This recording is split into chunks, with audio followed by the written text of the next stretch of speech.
She's salivating. I can see it. This is your first time watching live, Andrew. Did I like the Birmingham event? Yeah, I did a lot. It was really fun. The crowd was huge. Huge and very passionate. There's a lot of UK viewers that have always watched my channel, my stream and stuff, and it was cool to finally have a tournament there. Come here. Can we see? Hi. Good girl. Okay. Oh, I dropped it. Okay. Okay. Good girl. Oh, you can't get two. I just gave you one, you little cheater. Good girl. Come over this side. Come here. You can get up higher here. Come here. Okay. Give me the crazy eyes, huh? Good girl. Yo, she was so excited when she saw me yesterday. It was really nice. She was jumping around, all excited, running around. Good girl. And then, and she wanted to cuddle a bunch. It was nice. Took her to the dog park this morning. She was pretty good. Since then, she's been a little bit needy, but I gave her a little bit of a brush. And she ate breakfast fine. It's been good. Do I like casting or being on a panel? I think I'm better at paneling, but I do like casting as well a little bit. And I actually thought I did okay casting at Birmingham. Usually the issue is that like when you're casting, you kind of always have to talk. So, and for me, sometimes it takes me time to get my thoughts straight, kind of like for me to take time thinking about something and then talk about it.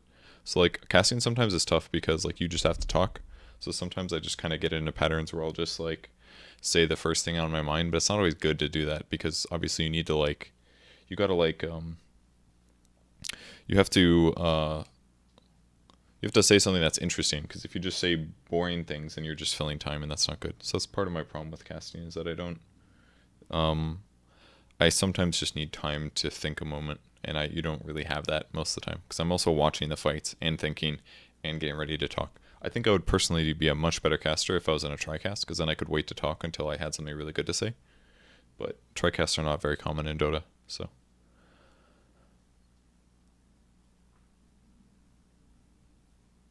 Is there any way of watching a vid or replay? The VODs, if they are, I assume they're all on Facebook, because it was an ESL event, so it was all streamed on Facebook.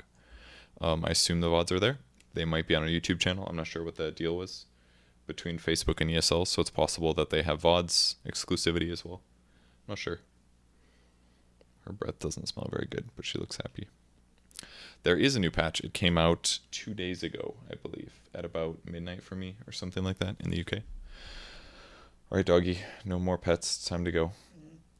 I know. Okay, I don't know if you guys can hear that little whimper or not, but that's the please continue petting me whimper. All right, I'll keep petting you. All right, I'm going to one-hand this. I don't know if you guys can see this very well. It kind of looks small. I cannot expand it because we're in Dota, but I'm going to probably do this so I can be in Dota. Okay, 7.16. This is the Dota 2 7.16 patch. This is the first time I've read through this. I've seen a couple small spoilers on Twitter and stuff, but not much, so I'm going in this fresh. Therefore, I'm going to get some stuff wrong, and I will read chat, so if I say something wrong, please correct me. Unless it's math, in which case, check your shit twice to make sure you're not wrong on the math to flame me when I'm not wrong. So be careful. Okay, here we go. The upcoming patches will be mostly focused on balance tweaks in preparation for the International. There's a few more bi-weekly patches planned, with the primary one scheduled around the final major and the TI qualifiers. After TI, we expect the first half of the new season to have longer periods between gameplay updates. So that basically means that they are not going to be patching every 2 weeks after TI, which kind of makes sense. I think, did they start this at the start of the year? I can't remember, but it's already June. It's crazy how time flies, but it always goes so fast. First half of the new season have longer periods. So this was kind of bothering pro players a lot, just because the game would change so often that it was hard for them to stay up to date. I do think there was a lot of good additions made to the game for new players in this year, which kind of felt worth it, but they could probably do that without upsetting the balance of the game so often. With that said, a lot of the patches were very small. Then they started throwing in some really heavy ones maybe 2 months ago, and that's where things started feeling maybe a little bit overwhelming. So see how things change. Bounty Runes team gold reduced to be less per minute. So in the late game, it's going to be significantly less gold from Bounty Runes. So if you are super far behind in terms of map control, you're less likely to get super stomped from bounty control. Reduce the following movement speed talents. Okay, there's going to be some crazy movement speed changes. 75 to 65. This Bane one is at 20. The Beastmaster one, okay. These are basically direct. I mean, I guess there's not that many. We'll look at these. Zeus one is fairly significant. Techie's one nobody gets. Shadow Fiend one was really good and popular. Shadow Demon was getting popular at the tournament, so I don't think this is unreasonable. Sand King one, Sand King's very good. There's a lot of strong heroes here. The Oracle one, Oracle's not played much, but I don't think it's a huge deal to lower this by 10. There's probably going to be some like percentage movement speed change is what's going to happen here, considering that there's a lot of heroes that are getting these. But almost all of these are actually heroes that are in the meta, except for like Legion Commander here. And Dark Willow is pretty much untouched right now. Nobody plays her. Clockwork is played. Yeah, almost all these heroes are played in the meta right now. But a lot of them, like Bane level 20, nobody gets to level 20 on Bane, but I assume it's going to be some changes. Okay, but maybe not. Increase base HP regen to 1.75 for the following agility heroes. AM, Arc Warden, Clinks, Drow Ranger, Meepo, Pangolier, Venom Assassin, TA, Troll Warlord, and Venge. So these are all agility heroes. This is probably, what this probably is another agility hero buff. But they didn't want to buff all agility heroes, because agility heroes just got buffed to have like one more strength at level 1, I think. Something like that. But all of these heroes, with the exception of like Pangolier, are basically untouched in Troll Warlord. Troll TA and Pangolier are touched in the pro scene. Troll is a situational edgy carry that has better options generally. TA was played by Pain Gaming a little bit, and I don't know if any other teams messed with her much. And Pangolier was picked by some teams, mostly like Mineski and Pain a little bit, were the only two teams. I know Clinks is seen as very bad. Anti-Mage is super situational. He's picked only once, I think, at Birmingham by Mineski as well. Vengeful Spirit has some issues as a support right now. Bad level 1 base damage. Having bonus regen will definitely be nice, but bad level 1 base damage, it's like 45 or something terrible. But her armor is good, but her mana pool is kind of mediocre, so she's not the best. Melee Barracks health increased by 200 as well. So a little bit harder to burst that down in short speeds. Roshan attack damage upgrade over time increased from 2.5 to minute to 4 minute. Okay, so Roshan is going to be able to defend himself far better. That's attack damage. Okay, this is pretty big though. 2.5 to 4. That's like a 60% increase or something like that. 3/5. Yeah, it's exactly 60. That was a good guess. So yeah, I think that's probably fine. If you don't have summons to tank for you, then you're going to take a lot of damage, but his clap also does more damage. Basically, they're just buffing late game Roshan.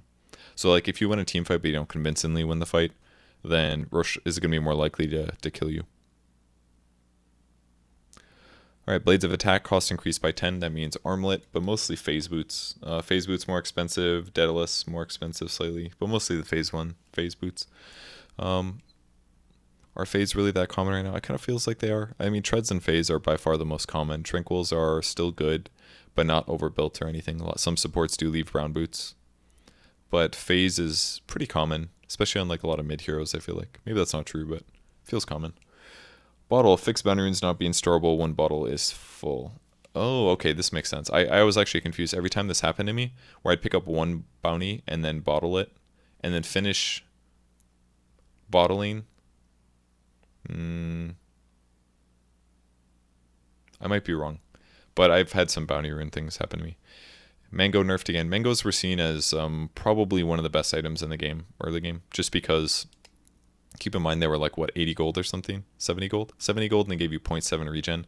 They got reduced to 60 gold and 0.6 regen or something. Or was it 80 to 70? I don't remember. But now them giving you half of a regen is probably fair, considering that they're an easier way to use clarity potions, basically. And you had item slots in the early game, so this is just a flat reduction. This is a pretty big reduction, in fact.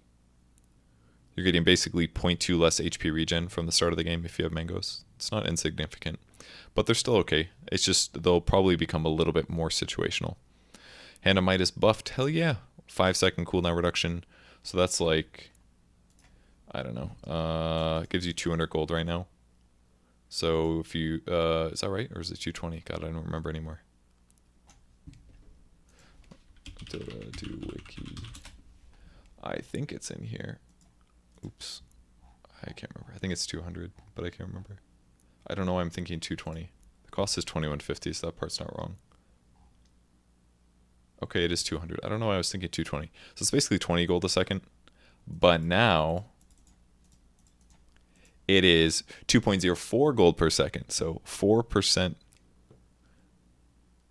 Not even. It's a very small gold increase, basically. 2 gold per second to 2.04, which is a 2% increase. Am I wrong? You're right. I could just hover over it. You are so right. That's why I'm in Dota 2, guys. It's been a bit since we saw items just be tiny buffed like this, but you know, Midas just isn't worth it most of the time because you kind of need to win your lane, and Midas doesn't help you continue to win your lane. It only helps you accelerate past that point. So yeah, Midas not popular. Items that keep your regen up, keep your hero alive, so you can continue to get lane creep experiences is more popular. So I don't even think Invoker's by Midas anymore. Midas is just simply not purchased at all, I don't believe, by any pros from what I've seen. Moonshard attack speed increased from 130 to 140. So the item by itself is becoming better and better. This is becoming pretty solid. I mean, each Hyperstone is 55 attack speed. So technically it's going from, if you make a Moonshard, you're going from 110 attack speed to 140. So you're getting a free 30 now from the combine, and you're getting 300 bonus night vision. We're basically approaching territory where buying a Moonshard for itself is probably more than fine. And I'm thinking heroes like Slardar. I doubt it's worth it for somebody like Troll Warlord, but for something like Slardar or Sniper or something, I could definitely see Moonshard be worth picking up as an item.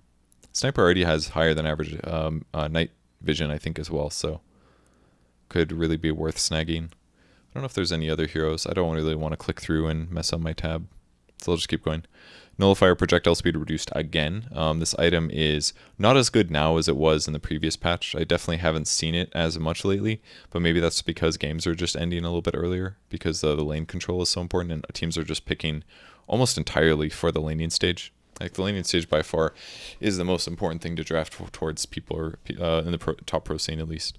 They just lane for lane advantage, and then from there they snowball. At least that's what VP does, and other teams have to try to beat it, and they can't usually. But that's a really slow projectile speed, if I'm not mistaken. I don't really know how the math works. Is it per second?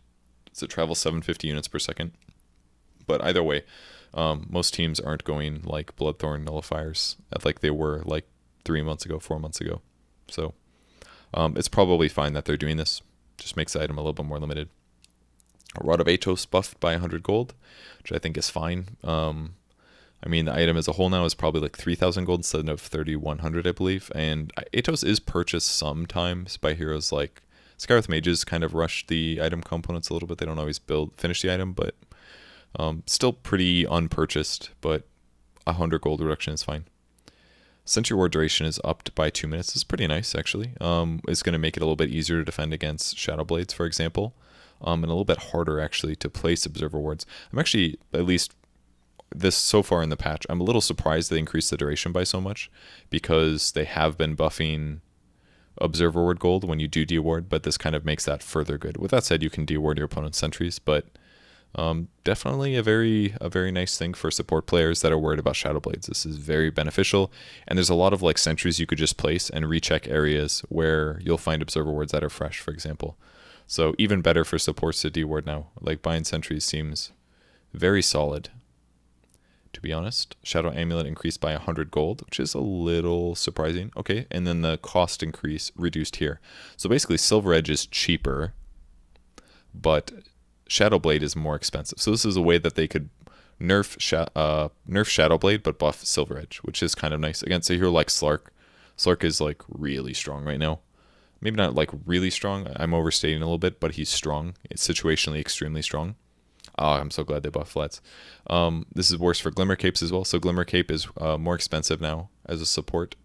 And Silver Edge is a cheaper upgrade, which is fine, I think, because the item just kind of is very expensive to upgrade unless you really need the break.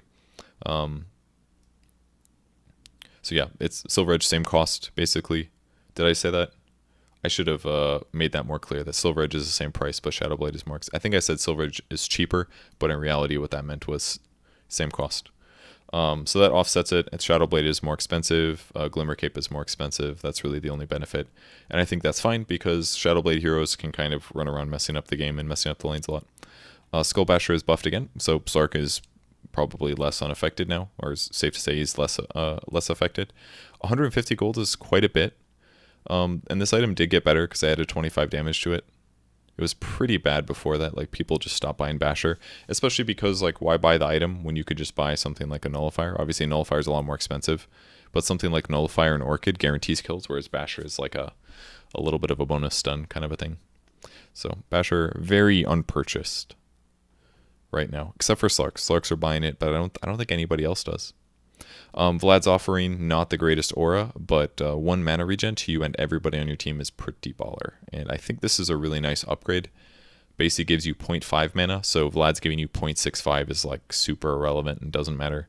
I think this is a nice grab, basically something that could be a little bit more justified on even maybe a support if it gives 1 mana. It's not terrible. 1 mana for an anti-hero is pretty solid. Damage bonus, HP regen, mana regen, bonus attack damage, 4 armor. This certainly looks better. Those numbers are like being buffed into something that actually seems reasonable. Because I like buying a Vlad's, going from a basey to a Vlad's, if you have any mana needs, like it would never make, it would just simply would not make sense. But now you could maybe argue like, you know, it's a really good Vlad's game. I'll disassemble my Aquila and make a Vlad's. Like, it's probably not good on carries, but maybe there will be more that do it now. Instead of buying like a drum, you could upgrade to Vlad's instead of buying a drum, perhaps, as a transition early game, mid game item. Perhaps. Alchemist Grievel's Greed getting buffed. I think this kind of makes sense just because of the bounty rune change. He can't abuse those, can't abuse bounties anymore. I don't really think we'll see Elk for a while, most likely, considering his laning is a little bit weak, but I think this is fine. Any mage base attack rate improved. This means that he attacks faster at all stages of the game. Any attack speed that you get him makes him attack faster than anyone else with a worse attack rate. So it means anti-mage just across the board just does more damage, mana drains people faster, that kind of a thing. Orc Warden base damage increased by 2. Magnetic field mana cost heavily reduced at level 1. So I think I mentioned this last time. I think the cooldown got reduced quite a bit. Yeah, 20 seconds at all levels was a nice buff. It used to be like 40 seconds or something. 40 seconds scaling downward. Now it's 20 seconds, the mana cost is 50. This is a pretty good single skill point right here for 50 attack speed. Like, you could actually just use this in a lane, slap it down, and just start attacking heroes. And maybe the evasion is a little bit hard to use sometimes, but you could genuinely just pick this up as a damage amper and ignore the evasion aspect, more or less, in the lane. I think that's super reasonable. Might be worth doing. But it definitely feels worth grabbing 1 skill point of this over something like an extra Spark Wraith or maybe an extra Flux level. I wouldn't probably get it pre-6, but maybe I should, considering the survivability and the attack speed increase. 50 attack speed is a lot, especially in the early game. Bane's Enfeeble is reduced heavily in duration. I think this was actually a really necessary buff. There was a couple of games that I watched at Birmingham where Bane would just go offlane with somebody and they just cast Enfeeble on the enemy carry. And then the enemy carry did 30 damage, which meant that they couldn't really last it. Like, Quelling Blade obviously gets you up to like 50, but 50 is not super high, and it would basically ensure that that carry wouldn't get any last hits. So lowering the duration heavily is certainly fair. I think it's kind of obnoxious. Like, it's going to become like a really crappy skill again, but considering how important last hitting is at the start of the game, Enfeeble was just like a get out of jail free card, easy way to guarantee that your enemy carry doesn't last hit. They would go like Enfeeble, Brain Sap, Enfeeble, and just cast like level 2 Enfeeble on people, but now that only lasts 12 seconds, and basically the level 1 Enfeeble is going to be a lot more situational. 8 seconds is actually so low. In reality, that's like 1 last hit, sometimes 2. So you might have to cast this multiple times to be really impactful in the laning stage, which is probably fair. And Bane is still a good hero elsewise, and you don't even have to get Enfeeble. It's just like the very situational, like 0 minute use Enfeeble to prevent last hitting was pretty obnoxious, considering how many times you could cast it. Bloodseeker getting a pretty huge buff. That's actually such a huge buff to his level 10 talent. That seems just like ridiculously large. Level 10 talent increased from 4 armor to 8 armor. I think most people got the attack speed. I think the only time I would get the armor is if I'm against like a minus armor hero like TA or something, but plus 8 armor is incredible actually. That is so much. But it kind of needed to happen in my opinion, because Bloodseeker just can't fight very well against anybody that does reasonable damage. Even like the armor perk is not very good.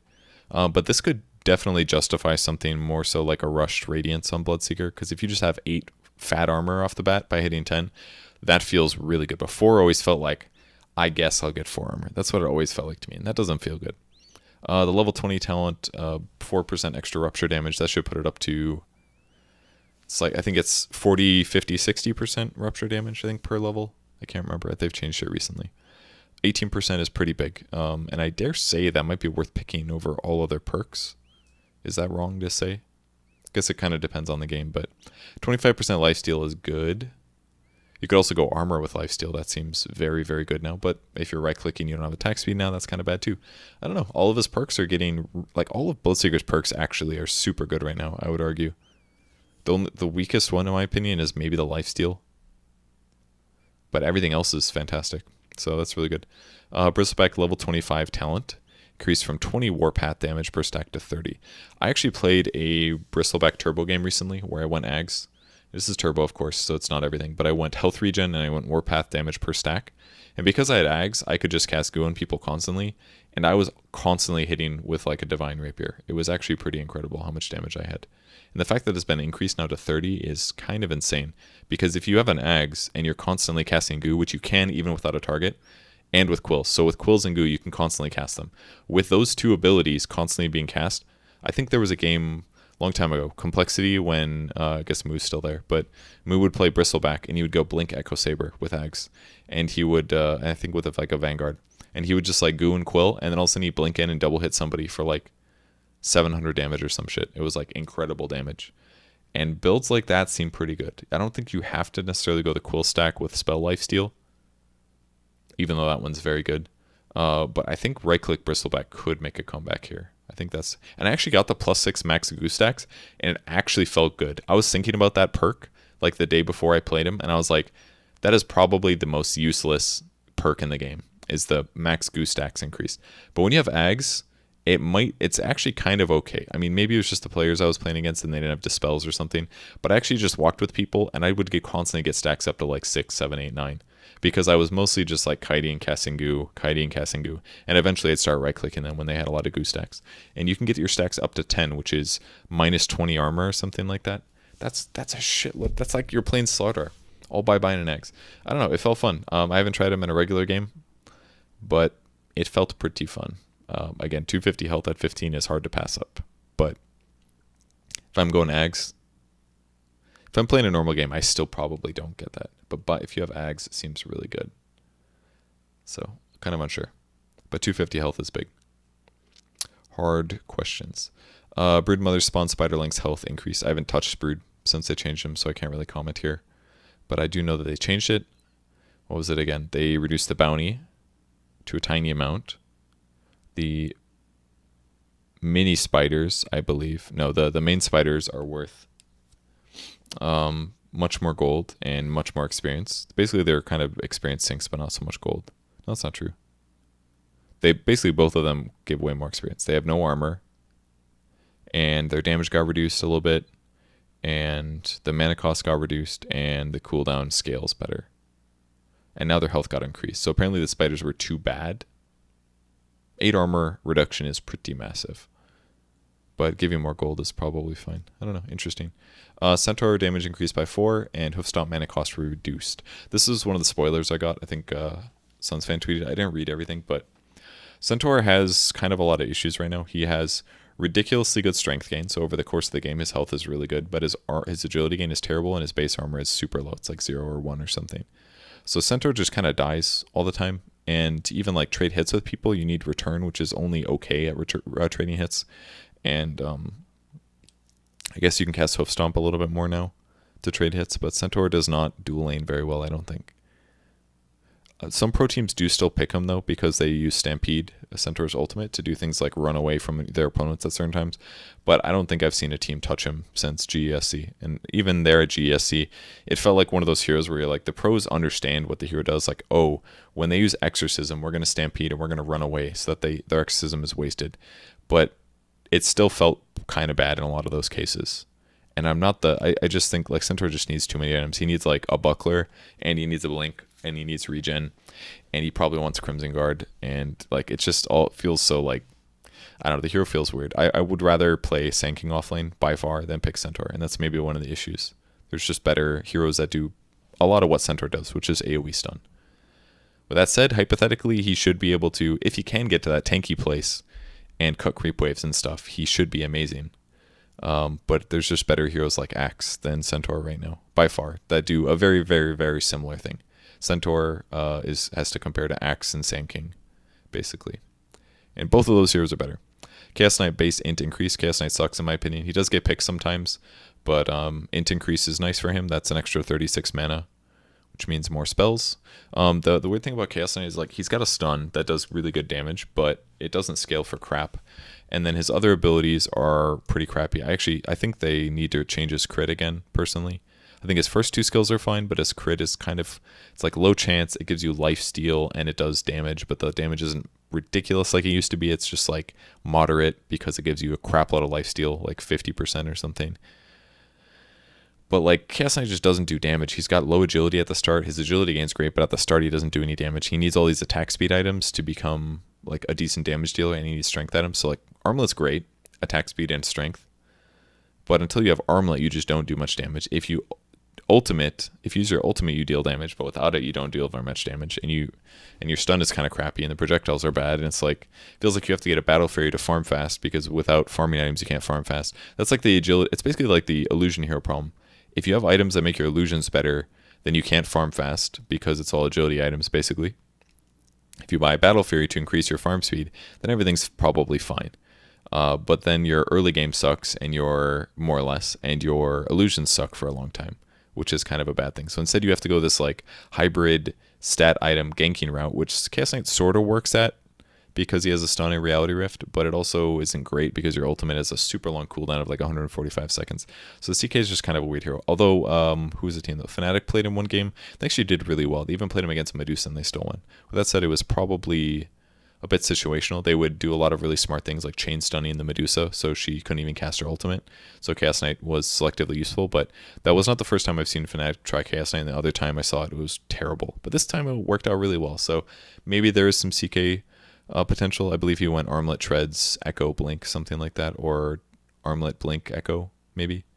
I believe was his build. That way he could like selectively initiate and kill people when they were vulnerable with a chain stun from allies, but I don't know. This is probably not going to make a huge difference, but at least he can fight a lot. And in a duel lane, he can sort of work. It's be seen as a good hero, I'd argue. Clinks, okay. Intelligence increased. So 2 more base mana, which is good because I think his base mana was like 2.5 or something. It was really bad. 2 more base int and more 0.15 more int per level. So that's probably like 2 extra mana per level, basically. And he starts with 36 more. So you can use more spells at the start. Strafe dodge no longer has a count limit. I think Strafe is actually ridiculously good right now. I think Clinks is a little bit underrated, is kind of my impression from playing him a few times. But with that said, I usually stack with players that are worse than me. So if I play a hero that has a gank playstyle, it probably gives me an abnormal advantage that makes them feel better. But I think your skill build, if you guys still play Clinks like 1-4-4, you're doing it super wrong. You need to adjust. I think he needs less skeleton walk points and more strafe points. I would even argue for something like a 3-3-2 or 1-4-1 into 4-4-1, something like that. I think is very good, just because the attack speed goes up by 60 each level, and the cooldown goes down massively. And once it's down to 15 seconds, it's a very good ability in my opinion. And now it can dodge as much as you want. So when you use strafe, you literally are invulnerable to ranged attacks. You're basically Wind Ranger now for 3.5 seconds. That includes projectiles like Magic Missile, like Nullifier. All of that stuff will be blocked by strafe. Right clicks from ranged heroes, all blocked. Or all dodged, that is. I don't know if dodge means evasion. I'm kind of curious on that, but I assume it means evasion. And it's kind of weird that it's kind of becoming a wind run, but I think it's an okay solution, I guess, because Clinks is already a slow hero. He relies on Skeleton Walk just to get in position. So if you get initiated on in a bad spot, then you have to go invis again or just die, kind of, is maybe one of the issues. But at least now you can use strafe for 3.5 seconds to buy you some time. Kind of cool. Clockwork nerfed here. Power Cog's mana cost increased to 80 at all levels. So Sander is currently weeping. It's probably why he took so long to get back to me on Skype today, because he's depressed at the moment. So blocking the offlane creep wave is going to be much harder. And pretty much, and Clock's mana spells, mana costs are actually huge right now. Battery Soul got nerfed a while ago. I think it's like 100 mana per cast. Rocket's probably still like 50 or something, but Power Cogs now being 80 means that Clock is certainly going to have some combo issues in the early game. You probably need like a full mana pool just to cast all 3 spells. Crystal Maiden base damage increased by 2. Arcane Aura self mana regen is buffed again, so Arcane Aura is even better now for your own mana needs with just 1 skill point, which is pretty cool considering that previously Arcane Aura level 1 only gave you 1 mana per second. But this is huge. 1.6 is really big. I've been kind of arguing for Crystal Maiden being better if you left Arcane Aura at level 1, maybe a level 2. And I guess I'm further down that path. With that said, I haven't even bothered trying to play Crystal Maiden. She has really good nukes though. 150 damage. 150 damage with Frostbite level 1. And Nova does 100. So by like level 3 you can deal 250 magic damage with a rotation. So, and something like a base damage buff of 2 is certainly going to help a little bit. This should put her base damage around like 43 or something like that, if I'm not mistaken. But these numbers are definitely encouraging. Maybe CM mid is coming back, dude. Who knows? Bedlam cooldown. Oh, Dark Willow buff, dude. She did get a nerf recently, I do know. It was the Bedlam rotation speed was reduced. Oh, it says it right here. The damage was reduced at level 2 and 3, actually. So she did far less damage late game. Moderately less mid game. And the duration. So that was actually pretty big late game buff. But they're reducing the cooldown at all levels to 30 at all levels, which is kind of nice. And the duration goes up by 1 second, which is actually pretty big. Better chance of solo kill, better ability to push. Like in late game situations, that's super nice actually. Because you should be able to kill creep waves a lot more rapidly. Dazzle's strength gain is increased. I actually think Dazzle's kind of okay. Yeah, this is the main issue, is that the cooldown on his level 1 Poison Touch. Like his Poison Touch cooldowns were just so heavy. But it's going to get nerfed as a result. Am I doing this wrong? Count rescaled.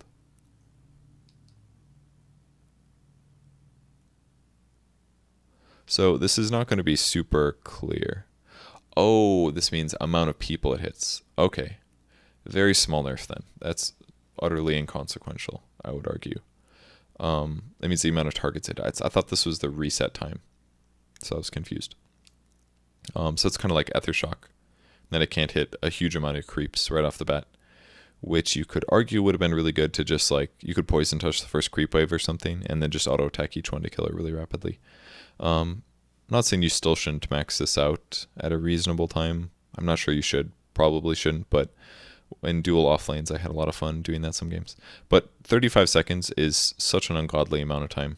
The other issue is that like by the time, if you do level up Poison Touch a little bit, it just feels very all in. Because the cooldown is so long that you just cast a spell and it's just gone forever. It's like I just felt like my skill points were dead to me. Cast Poison Touch, if there was the wrong opportunity, I was like, my lane is done for half of a minute. Now it's only going to be 24 seconds hypothetically by getting your second point. So I feel like that's pretty valuable. Getting just simply much slower cooldown. Like 2 skill points feels okay to me. 24 seconds is semi-reasonable. And leveling the skill up has actually felt pretty good sometimes, but it feels like it's really good when you're winning the lane. But if you're losing the lane, the heal is just far better. And generally the heal is just better anyways because it helps you push creep waves, but I'm not sure. I'll certainly try him some more. Like a 0.15 strength gain is also very good, but it's not so much that it's going to change the whole game. That's a difference of 2.7 HP per level as you level up. So if we hypothesize 20 levels, we're talking 50 HP. It's not much. Not that much. A little bit more regen over the game, but tiny bit of magic resistance, I guess. But we're talking like 2 strength over the course of the game. Very small. Okay, but I think this Poison Touch cooldown reduction is a really good way to start. This cooldown is just so stupidly high that it just doesn't feel very worth getting. And level 1 Poison Touch only does like 10 damage a second anyways, so it just feels, with 14% slow, it's just like, it just doesn't feel good. Death Prophet, base movement speed reduced by 5. Spirit Siphon mana cost increased to 70 at all levels, so even late game expensive. And level 10 talent got nerfed, which is completely fine. 50 damage was very strong, especially when Death Prophets go like treads. They just do so much right click damage, helps them jungle and everything without really needing any items to do so. Just like a Yule's and some null talismans, and you farm really fast. But this late game mana costing is actually pretty severe. 70 mana per Spirit Siphon, especially when sometimes you're casting like 2 or 3 Spirit Siphons in moments of panic. That's going to add up pretty quickly and drain you of mana. So I would argue that both of these are nerfs to her mana regen, if you think about it. Because in late game situations, it's costing you 50 more per cast, even in like mid game situations. And this one as well, you're not going to kill creeps as rapidly, so you may desire more to use spells to do so. So both kind of mana nerfs in some ways. Disruptor Thunderstrike cooldown has been increased, so it's far worse at level 1 now. So you can't use it to harass nearly as well as you could before.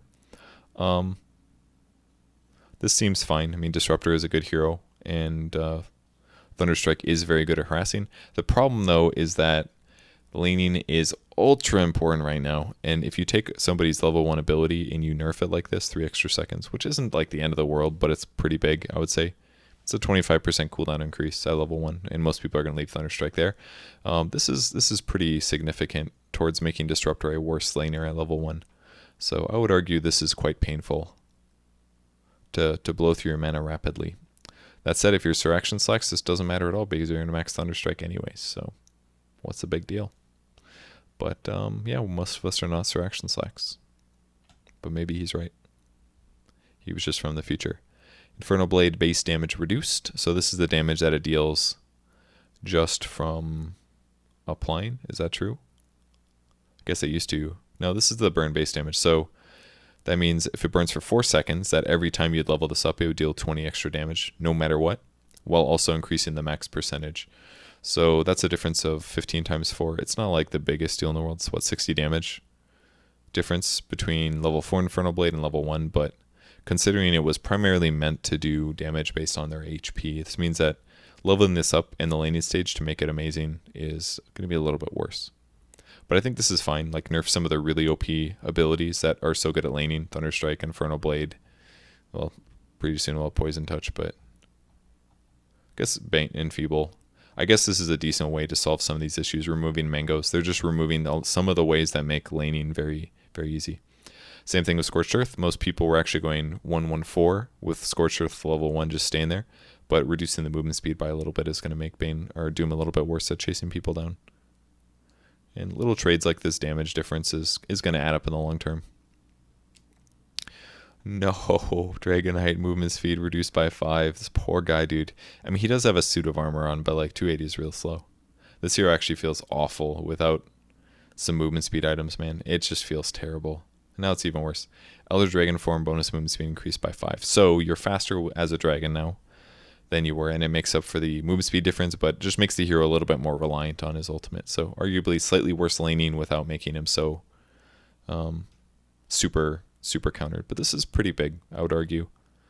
Your hero just is going to become a little bit more of a siege wagon than it was before, and your laning is going to be a little bit worse as well. Drow Ranger base damage increased by 4 to help her get them last hits. I think this is more than fine. Like, increasing her agility or something would be kind of maybe a little bit too out of control, but I think this is super reasonable. Make her a better laner without requiring level 6, pretty much. Better last hitting. Earthshaker based armor increased. Yep, he really hasn't been picked very much, I suppose. But laning-wise, he doesn't do well. Fissure block people, enchant totem trading, it's not very good. But an armor increase of 1 is actually pretty big. I think that puts him at 2 or something. I think he's like 1 armor. I'm pretty sure. Where's my pop-up? I guess it doesn't work for heroes. Alright, let's just go look. I want to see. 2.9. That's not bad. Space damage is what, 55 basically? 54.5 or something. Not terrible. And goodbye. This is why I didn't want to click on this. Yeah. Not bad. 6%, 5% more survivability. And he's got a really high HP, so it's not bad. Enchantress base strength increased by 1. So she's less tanky, but nobody's picking her. Nature's Attendant's mana cost reduced. This is the offset. So she'll have 18 less HP, but she can cast Nature's Attendant's level 1 way more. I know didn't they just nerf this skill recently, though? I think they increased the cooldown. But it's 45 seconds right now, so it's very long cooldown.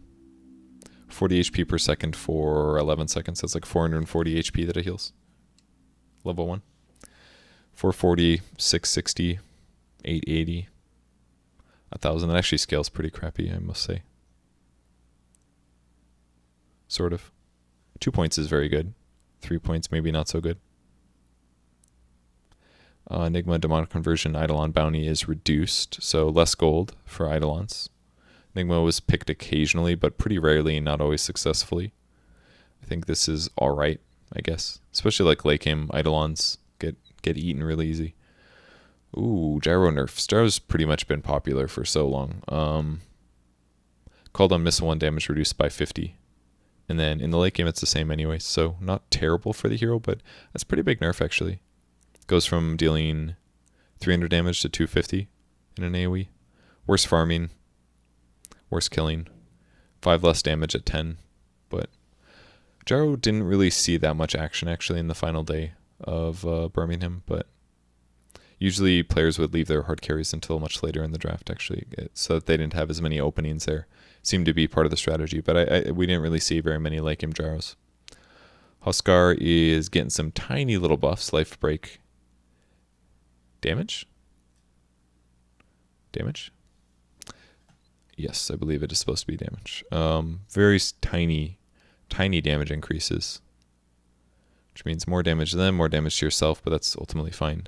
Inner Vitality mana cost reduced. I'm actually very happy that they did this. Kind of needed to happen in my opinion, because 170 was kind of a lot for this guy at many stages. I've actually tried his Inner Vitality goes to 0 cooldown at level 25 perk. I think that one's amazing actually. Inner Vitality is really good on allies at pretty much all stages of the game. It can also be dispelled, so if you put it down to 0 seconds, if they dispel you, as long as you get mana pool, you can cast it again. So one game I was against an Invoker actually, and I was just complaining about dispelling it, but if I just would have gone the 0 second cooldown perk, then I just would have been able to recast it with a little bit of mana, so I think that perk's super good. This is super reasonable though, and they also increased the base regen by 2. So a little bit more regen. Lasts for 16 seconds. So that's like, it's like a super tango. 12 times 16, 192.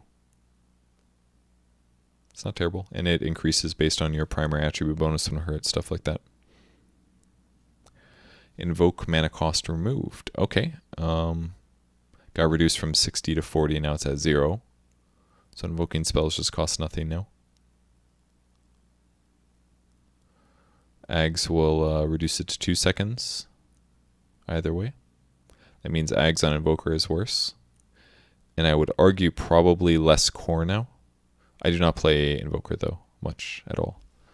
But if you ask an Invoker player, we'll see. But ultimately, I mean, I doubt that they get Ags just for the mana cost. It's primarily for the cooldown. That way they can combo more spells.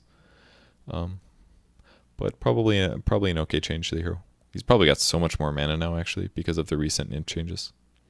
IO nerf, because IO is very often banned. Base movement speed reduced by 10, so if you have nobody around, you're more likely to die. I think that's super reasonable. Level 15 talent reduced from 90 spirits damage to 75. A little surprised about that, because of the scepter bonus still being at 15. A lot of people argued...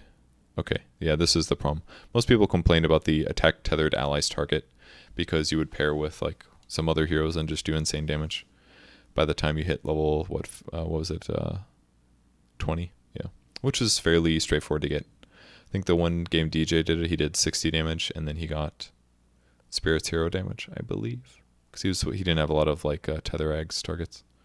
This is probably fine. And then the, did they remove the regen? Oh no, they just moved it down actually. Oh no, I'm sorry.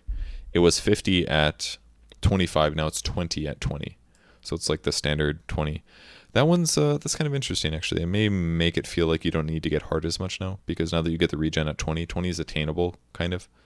150 GPM is like decent, but not necessarily super needed, I guess. But 20 health regen is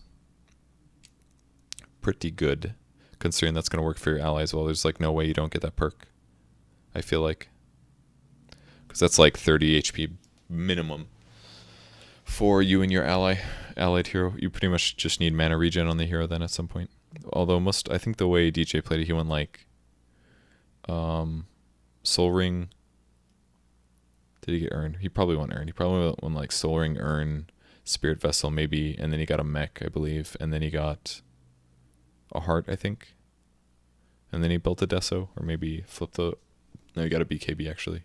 He went like mech BKB, I think, something like that. I think this is fine. Like, you can still do the bullshit 25 thing, but getting 25 is really hard unless you get the experience gain perk, I would argue. But I don't think I've hit 25 on IO before. Maybe once. Kunkka got a nerf because Kunkka was seen as a little bit too bullshit late game.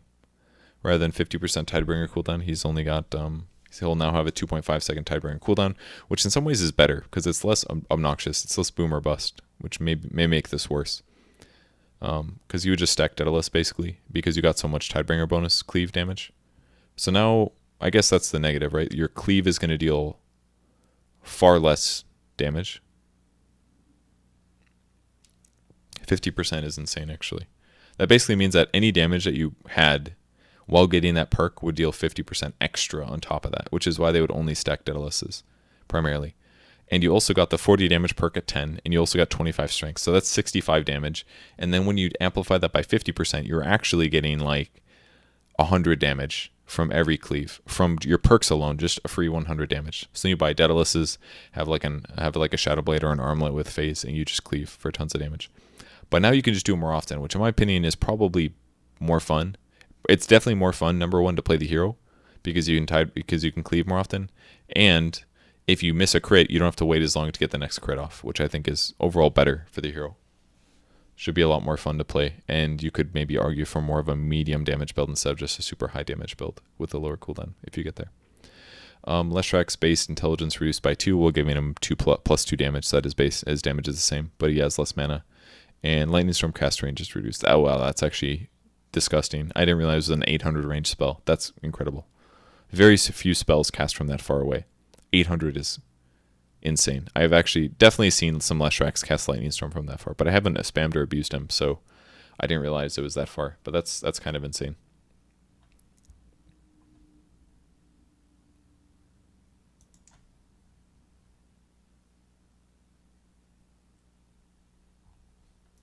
I'm trying to follow up on chat things, but I feel like I'm out of the mix.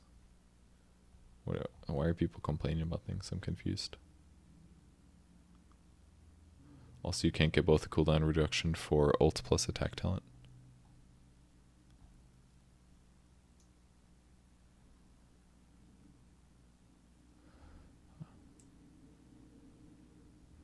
I don't know what you're referring to. I'm going to move on.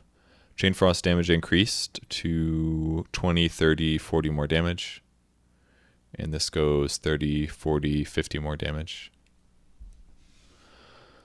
Okay, easier numbers. I think 300 to 345 is definitely looks better than this. That's for sure. These numbers seem fine though. Yeah.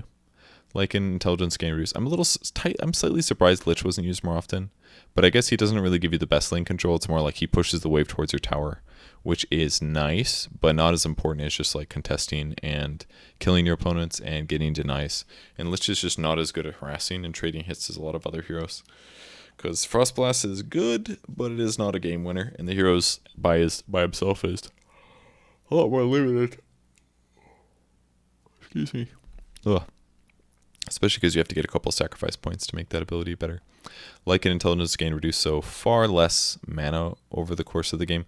This is actually pretty significant because, I mean, it's not a lot of gain reduction, but having less int is a big deal for Lycan because with Necro 3 it gives you a lot of mana regen, but it doesn't give you any int. So that means that he's going to have much less mana over the course of the game with Necro 3 now. Shapeshift, critical strike reduced. I actually saw this number the other day and I was very blown away that it was so high. It was like, I think the percentage chance was something like, it's something massive. Let's go look. 40% chance. There's a 40% chance to get the crit Lycan. So now it's only going to deal 50% more damage, but that's still a really big crit value. 1.4 times 1.5. No, I'm doing that wrong. 1.4 times 0.5. So now it's a 70% damage. Is that real? 70% damage? No, I'm not doing my math wrong. Or I'm not doing my math right. It's far less than that. It's probably just supposed to do 0.4 times 0.5. 20% damage increase. That sounds more accurate. So level 1 shapeshift is 20% damage increase right now, I believe. Whereas before,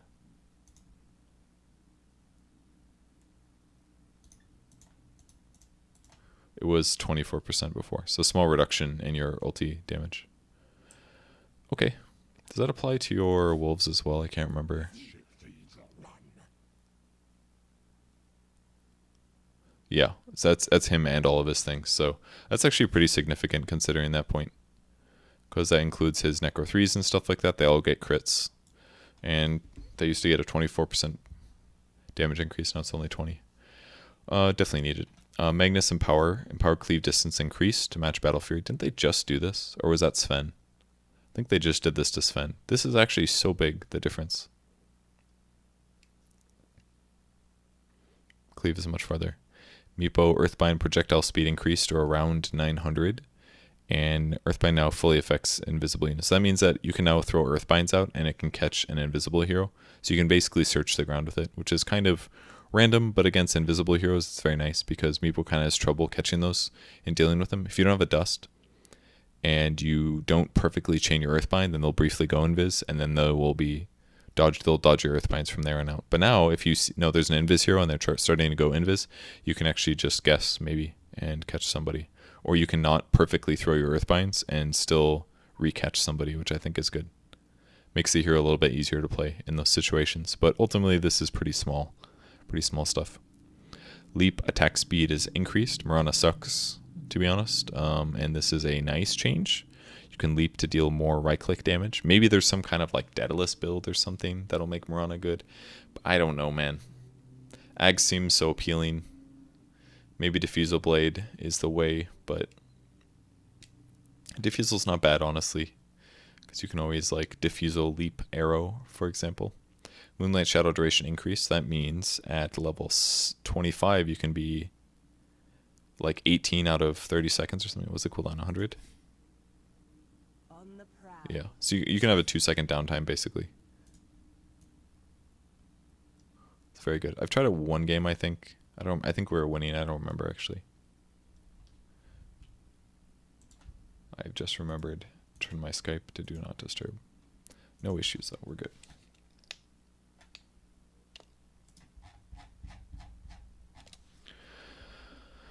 Test it. I don't want to. I do it on Magnus, but not Lycan. What are you talking about?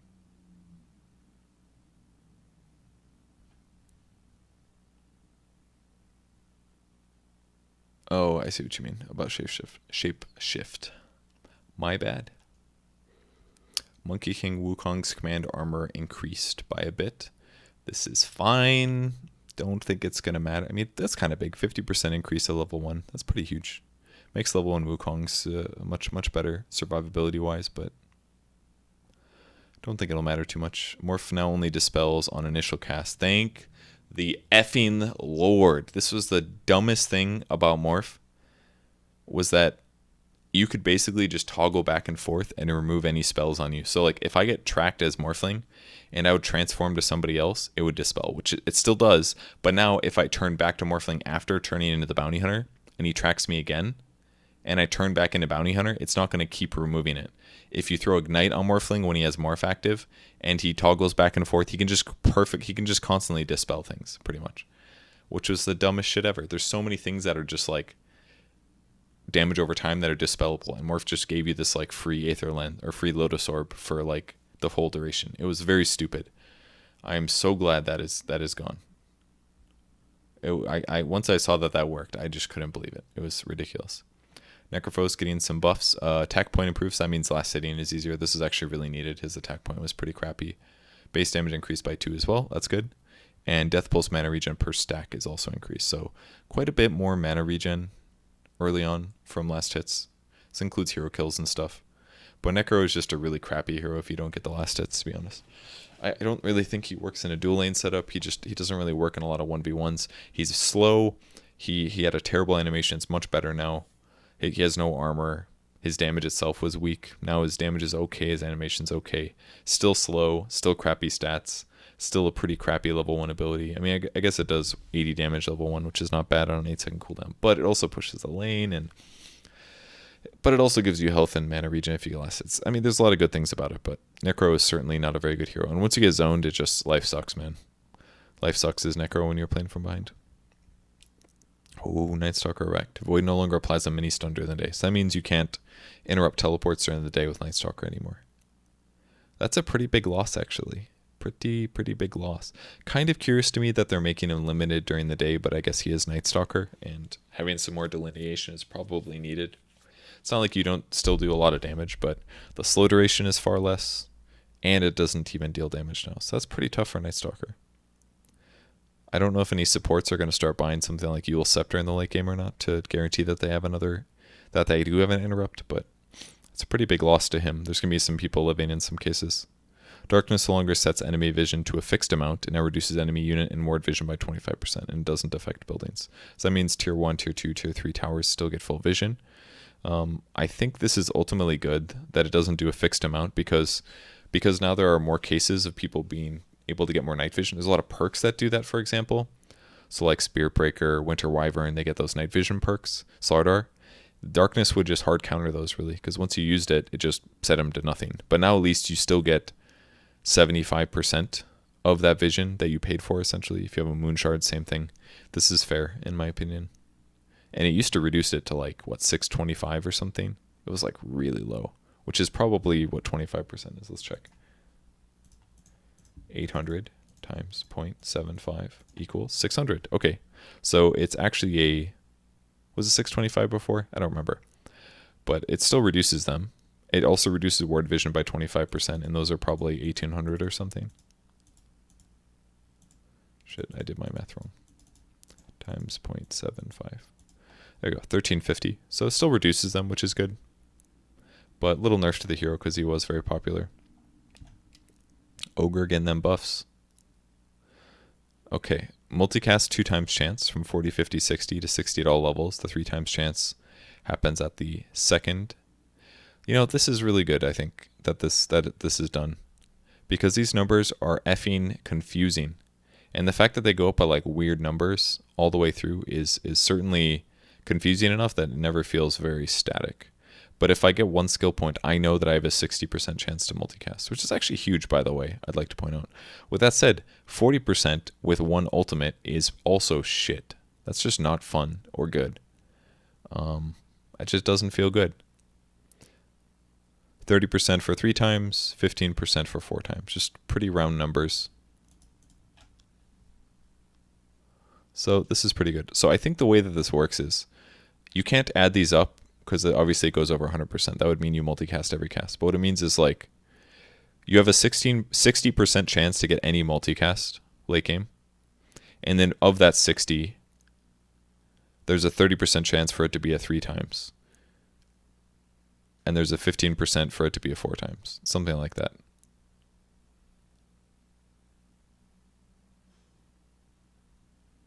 I don't know if it has to crit all the way up or anything. I don't know how it works. I do not know how this shit works. I've never done the math or I've never fully understood the mechanics. But I think, I don't know if you have to win this and then win this and then win this. Is that how it works for it to go all the way up? I guess technically yes. Or is it just 15%? Is it like, it's probably 15%. It's like if you cast a spell, there's a 15% chance that this hits. It rolls 3 chances at the same time. The highest one that hits wins the roll. Okay. So basically like you could have multiples hit. It could be like you roll it, 30% chance, 60% chance, this misses, but you get both of these, therefore you get a 3 times. Okay, that makes sense. Whereas if you only get the 2 times, that one goes. Or if you roll all 3 and this one hits, then you get the 15. You get the 4 times. Okay, that makes sense. Because if it had to do all in order, that'd be a super low chance. Because then it'd be like 60% times 30% times 15. That helps. Thank you.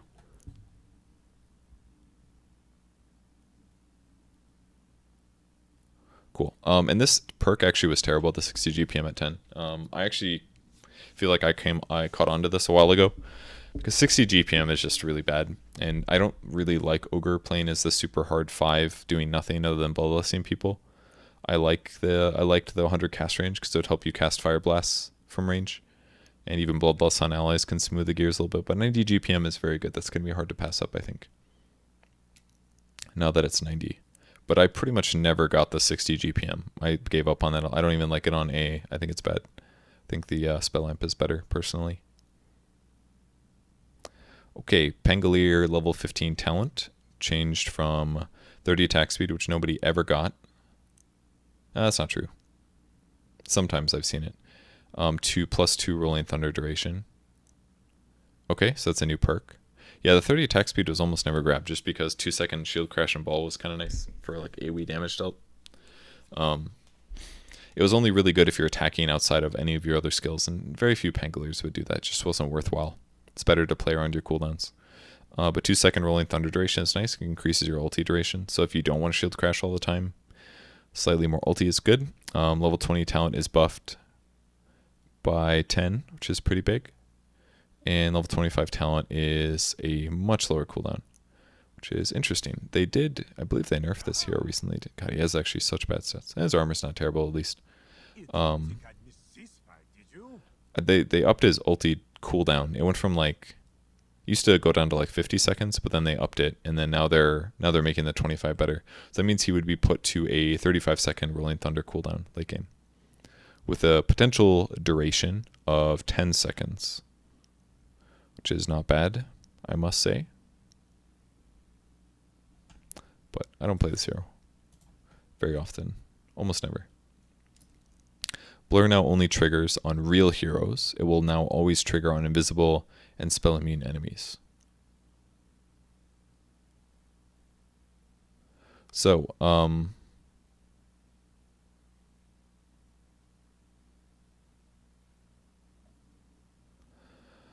So this is just like a little quality of life kind of benefit here.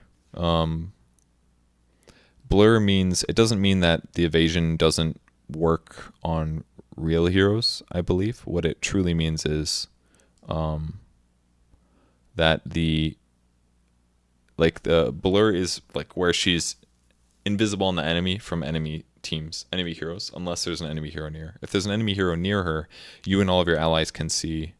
All right, if you're playing against a PA enemy and you have an enemy near her, everybody on your team can see her on the map. But if nobody's there, you will not see her icon on the map.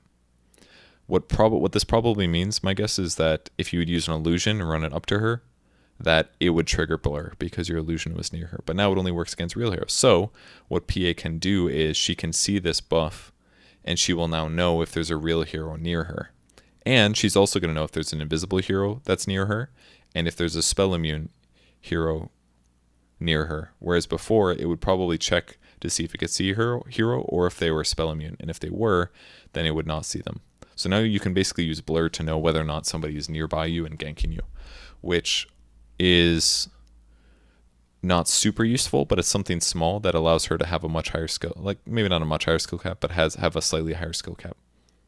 So ganking her is going to be a little bit harder, and that's probably cool, especially against somebody like anybody that uses Silver Edge, because Silver Edge counters her. It's popular, and now she can reveal, or at least be aware now that somebody is going to be close to her. So keep an eye on your icon. I never do this, but I think you can. Pretty sure you can.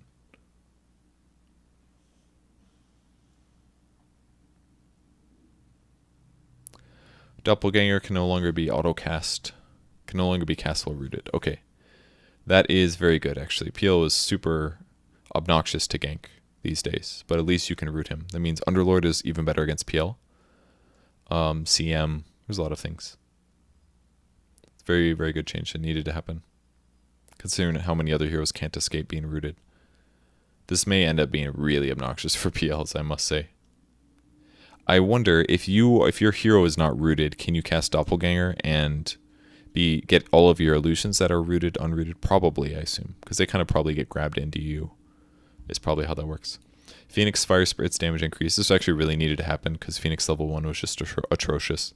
10 damage per spirit. It's like, it was just so bad. But now it's like actually a level 1 nuke. They reduced this a long time ago when Phoenix was too good. But now Phoenix is just so bad at laning. This is still kind of bad, but I mean, you can basically do 80 damage per fire now, or per spirit, which is a total of 320 magic damage per 1 skill point. So that's really good.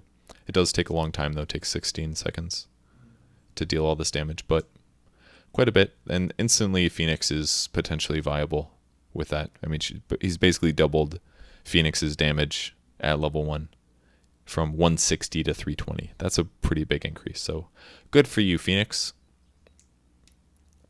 Pudge meat hook cooldown is increased, so even worse at level 1, but the damage is massively increased. Okay, kind of interesting. I was curious when I saw the cooldown. So much worse at level 1 hooking, but it does heaps more damage. You could argue, if you're crazy, that you could leave hook at level 1 until later. I'm not saying you want to, but I do know that I've seen some Pudges go 1 hook, 2 in rot, and I think that may be the way to play. Considering each skill point, I guess it's still, you're getting 70 pure damage per level now instead of 90, but 150 pure level 1 is pretty good, despite the cooldown being high. And you kind of need 2 rot levels, because once you get 2 points in rot, your slow actually becomes semi-respectable. It goes from like 11 to 18%, which is kind of needed, I think. So I think this is all fine. Pugna Netherward damage per mana is increased to be better at level 1. So this is fine. Probably just to say, like, nobody's picking Pugna, nobody even gets 1 point in Netherward, whereas it's probably worth it. An extra 25% damage is pretty solid. But other than that, the scaling is not that great. Mana regen reduction, that's the total percentage of mana regen that they currently have. That will be reduced by 25% with 1 skill point of Netherward, whereas the 4th one will just stop all of your mana regen, is how it works. So it's mostly it's a very good 1 point skill, you could argue. Extremely good 1 point skill right now. Extremely good. Becoming better. Maybe I should get more points early. 1 point just seems so freaking value. But most Pugnas don't. They just max decrep and blast because it does so much damage, the cooldown goes low. But 1 point seems so good. Hard to argue against that. Queen of Pain, level 25 talent improved from 20 second spell block to 15. It's very rare that Quaps get this. The games they do is when it really matters, but lowering this to 15 is really good. I don't know if that's affected by cooldown reduction or not, but that's a really big decrease, 15 seconds. Lincoln's is 13 right now, so. And Quap was picked a decent amount at the tournament, not towards the end, but towards the early mid, she was picked selectively pretty solid. Ricky is going to be buffed here because he is shit, and they over-nerfed his ultimate a little bit. Base HP regen is increased by a huge amount, 1.5. He basically does very little damage early. He doesn't do anything until 6. They made his 6 worse, and he just simply is reliant on his ultimate to be good in any way. So to buff this, they increase his regen so you can actually trade hits better instead of just instantly lose his lane because he has like 450 HP. Blink Strike can now be cast on spell immune enemies, which is fine. It's very similar to PA's Blink Strike. I think this is so inconsequential, it doesn't matter. Those heroes were, like, you're still not going to do the magic bonus damage to them because they're magic immune. But at least you can blink to a spell immune enemy that's running away, for example. To compensate, they've nerfed the ultimate at all levels, actually. 10 seconds extra at all levels. So it's just worse, period. And I don't think this is... I don't think this is reducible, right, by Ags or anything. It just gives you 4 seconds of bonus duration. And then the passive will be much worse with a single skill point. So arguably, if you go something like Max Smoke Cloud, that build is worse than it used to be. But considering the base HP regen bonus, I think this is more than fine. And I think this is also going to be nice for low-level players. They're going to be way less annoyed by Ricky as a result of this, because they'll be able to see him for longer. And you're getting 1.5 seconds of fade time with each point of Cloak and Dagger now, instead of 1. Pretty good. Sand King Caustic Finale reduced. This is fine. Just strong support. 21% slow is already fine. 30 was really good. Level 20 talent changed from evasion to damage per soul. Okay, this is cool. I actually like this change. 20% evasion was very rarely grabbed. Almost no Shadow Fiends did, just because the Shadow Raise damage was so much. You'd be doing like 450 per Shadow Raise.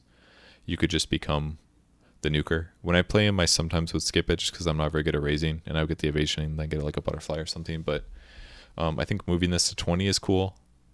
The other problem was that like it would be hard to get the damage per soul because the cooldown reduction was so good. If you have like BKBs and Shadow Blades and stuff, 40% cooldown is insane. And in fact, these are actually, I think this is like a super, super good Shadow Fiend buff. Because now he gets up to, what is it, like 36? So 36 souls here. We're basically adding 72 damage extra. It already gives you 2 damage per soul. We're doubling that. Right? So 72 times 2. So that 20 perk is going to give you another 72 damage at max. If you have an Ags, it's, what, 92 damage extra? So if you buy an Ags on Shadow Fiend, you're giving yourself 48 more damage plus the stats that it gives. Is that right? 10 more times 2 is 20. Once you get that perk, it's another 20, so 40 more. So Ags on Shadow Fiend is like a 50 damage item, technically, with the 10 agility and the 40 damage. So that's not terrible. Once you get 20, that is. And then at 25, you get -5 presence, aura armor, and a cooldown reduction, or a cooldown reduction perk. And this gives you -6 right now, AoE, which could be up to -11. So basically what they're doing is they're buffing the shit out of right-click Shadow Fiend, which pretty much hasn't been touched in forever. In fact, Shadow Fiend in pro games has basically not been touched in a very long time. In pubs, he still seems very popular. I guess like the Yule's build has kind of gone away a bit, but I think players started realizing that closing games as Shadow Fiend was really hard. But the other reason this is so cool is because putting Presence Aura at 25 means that the other 15 perk is actually more viable to get, because now your Presence Aura can affect buildings, and then it can just be better at 25. With that said, 40% reduction is insane, and 30 movement speed at 15 is still very, very good and probably not worth passing up. But I think, what did that used to be, like 50 movement speed or something? Wasn't it something, or was it just start at 40? I think it was 40. Now it's down to 30. 30 is still pretty good, especially on a hero like Shadow Fiend. But if you need a building hitter, and Shadow Fiend historically is sometimes a building hitter, usually is what you'd become. You'd go like BKB, Satanic Butterfly, something like that. You just hit the shit out of buildings and use Satanic when you're about to die. So now if you're able to get 150 damage, basically 145 damage, about 144 maybe, from souls alone by the time you hit 40 or 20. Oops, can't hit level 40. And then you get an additional -5 armor to be -11 armor and an AoE. You could also buy AC on top of that. We're talking about -16 AoE armor. That is a shitload of armor. Even just getting like the -5 from the 25 alone is massive. That's 25% more physical damage. And that's kind of SF's problem, is that he just doesn't right-click as well late game as most other carries. So him getting buffed, you know what's actually the most obnoxious thing about this right now? Is his level 10 perk. If you swap the percentage spell amp with the 20 attack speed, everything makes sense, but it's backwards. All the left perks are basically, well, I guess except for movement speed. But basically the top left 2 perks, the 40% cooldown and the 150 Shadow Raise, are arguably spellcaster perks, as is spell damage. 20 attack speed obviously goes in the damage column. Presence Aura affects building, damage column. +2 damage per soul, damage column. -5 Presence Aura armor, damage column. And then you got movement speed, but that's fine. We'll just leave that be. That's good in both, arguably. But I really want that one to swap. That would be cool. They'll get there, guys. But they don't want to swap it now because everybody's used to it and it would bother them. But I'm down for the swap. Swap that. Next chance you get Ice Frog. Thank you. But I'm looking forward to this working out. It's cool build options. Shadow Raise damage almost always felt good. Now you can actually adjust more based on what you need. Maybe I should play Shadow Fiend more. Silencer getting buffed because I don't think anybody has ever picked him in the pro scene recently. I haven't even thought about Silencer in so long. Last word cooldown reduced by 2 seconds. Massive. 2 seconds at all levels. Wow, 2 seconds. Silence duration of 6 seconds. 10-second cooldown. That's actually... So basically you'd cast it on somebody. 4 seconds later they begin their silence. And by the time their silence ends, that's right when your ability comes off cooldown. So that's kind of cool how that works. They're probably going to break the silence earlier, most likely, but I mean, it's not bad. It's a pretty good ability to max out because you're getting a lot of cooldown reduction, but it's also a very good level 1 skill just because it does 150 damage with 1 point, but it's still long cooldown. It's kind of becoming Hex. Arcane Curse damage is also increased by 2, so kind of just little nuke buffs to the hero. I usually max out Arcane Curse myself. They've also, basically all of his basic skills got buffed. This like last level 4 difference is pretty big, but the Arcane or Curse damage is like mediocre. But these aren't bad. It'd be fun to play Silencer more. In fact, he's probably approaching becoming good at fighting in the early game. His health is not great. I mean, his stacking's freaking amazing. But his armor is 2.5. It's just okay. He does pretty good damage. His movement speed is kind of crappy. But he's also just vulnerable. But he's got a really good mana pool. So maybe you do something like Arcane Curse with Glaives of Wisdom or something. You just slap somebody. It's maybe the way to go. His mana pool is so high, but you can't really abuse it because your cooldowns aren't very low. In fact, none of your cooldowns are good. 20 to 14 seconds, 28 to 10. That's basically the issue with the hero. He just doesn't fight very well. And I don't think Glaives is going to make a difference because at level 1 he's got 25 int. So you're getting like 6.25 pure damage from every Glaives. That's like really mediocre, more or less. But hey man, it's almost not as bad as casting Thunderstrike now. Was it 16 times 6? 96 damage. That's actually really good for a level 1 skill. 96 damage for a level 1 ability on a 20-second cooldown. And if they cast a spell, that's an extra 64 damage. So if you get them to cast 1 spell, we're talking, that's a 160 damage skill in an AoE. That's pretty incredible, honestly. Maybe worth thinking about and trying more. As long as you cast Arcane Curse before they cast abilities, this is pretty value. But it's an if, and it's damage over time, and the slow is really weak. It's like a Arcane Curse. You know what the problem with Arcane Curse is right now? It's fucking Poison Touch. Dazzle's Poison Touch. It's like the same freaking ability. Literally, it's like the same ability. It has a duration. It slows them by a very shitty amount. The cooldown is massive. It's AoE, but that will ignore that point. And then there's a way to make it last longer. But even if it does, the slow is still pretty shitty. It's literally Poison Touch on Dazzle. Same skill. Literally the same skill. I mean, you can stand in the creep wave and cast your orb or whatever, but it just doesn't matter that much, in my opinion. I guess that's maybe one benefit. You can stand in the creep wave, attack their heroes with your orb, and then if they try to fight you back, your creeps will aggro to them and your wave pushes, which is kind of cool. I guess. It's maybe one cool benefit that could be abused. Maybe something worth trying out for sure. You think Poison Touch needs another rework? Don't you fucking say that. Poison Touch is beautiful the way it is. It is much better. And like Arcane Curse as a concept is cool, but it's not super in your control, so it's a little bit hard to use. Poison Touch is extremely within your control. It makes sense. You just keep touching them, and they keep being touched, you know? It just needs some tweaks to be buffed a little bit until it gets in a good place, in my opinion. I think that skill is close to being really cool, in my opinion. And it's also amped by armor reduction, whereas Arcane Curse is just magic. It's not that cool. But you like the old Arcane Curse with mana damage? Oh, that's right, it did mana and health. That skill was just obnoxious to play against. It was just obnoxious. This one is better, but they are the same skill. Slaughter Bash with the deep damage increased. Carry Slar. I mean, I keep doing this in pubs. I don't know how long it's going to take for a pro player to do it, but like, he's got really good carry perks. The 25 damage is pretty good. I've seen pro players get that, even on like support kind of Slaughter. The 100 bash damage is arguably rough.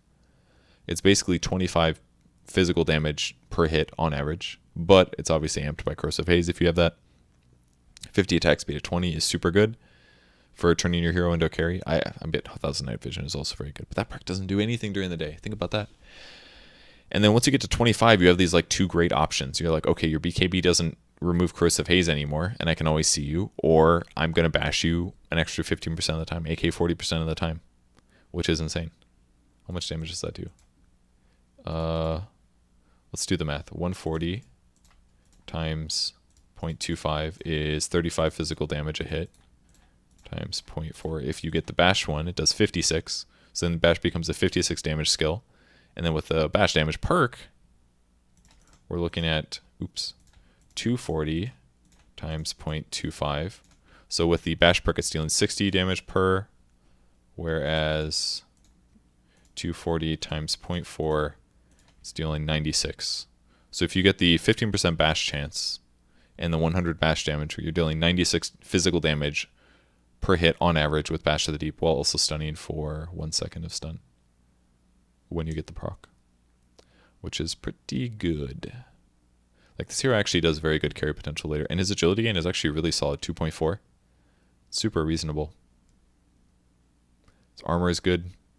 Just need like 1 armor. His base movement speed is crappy, but like, he's actually not a bad carry. He's just better as like a offlane support kind of initiator hero. But if you guys want to dick around in pubs, he's really fun. Recommended it. Now for the other Slarfish hero, Slark, pounce damage is reduced. Again, further this is my patchly reminder to tell you guys that there was a point in time when Pounce did 300 damage. 300 freaking damage Pounce used to do. And now it deals 120 damage. 300 damage between Dark Pact and Pounce. Those were the days. That was back when I played in Korea. Basically, Sark was dealing 600 damage between his 2 skills. And now it does 120. Because it buys you 3.5 seconds to murder your opponent. With that said, back in the day, Echo Saber didn't exist. There was like wasn't as much attack speed. Like like for example, the agility change where any agility you get increases your attack speed on agility heroes by 25% more than they used to. That, for example, is one of the reasons that Slark is pretty good right now. Just because like he just attacks way faster than he used to after he starts attacking people. So he just kind of snowballs a little bit harder than he used to. So Pounce is basically just so good because it latches them down, not necessarily because it does damage. So that's, part of what I'm saying is kind of a stupid statement for that reason, because there's other ways that Slark has been changed and buffed, etc. And there's also so many good lockdown items and survivability. You can buy a Silver Edge. So like, there's a lot of reasons that Slark is better now. But 120 versus 300 is incredible. Sniper's night vision is increased again up to 1400. It's actually hilarious. I don't think he's actually a late addition to night vision, actually. But I think this is a cool way to change him. 1400 is massive at night, I'd like to point out. And if you have this and you buy a Hyperstone, or a Moonshard, you are talking about 1700 night vision for Sniper, which is great, actually. And I would argue that there is some viability in playing this. And this is such a cool way to buff the hero. I'm really happy that Valve did this. Like, the easier thing to say is like, hey, Sniper dies too much in melee range to gap closers. Let's buff his strength gain or something.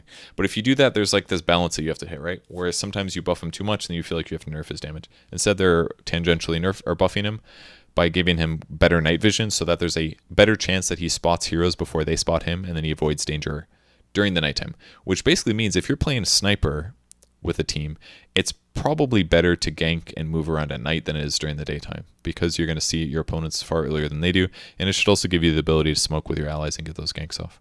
So Sniper gank playstyle, more viable.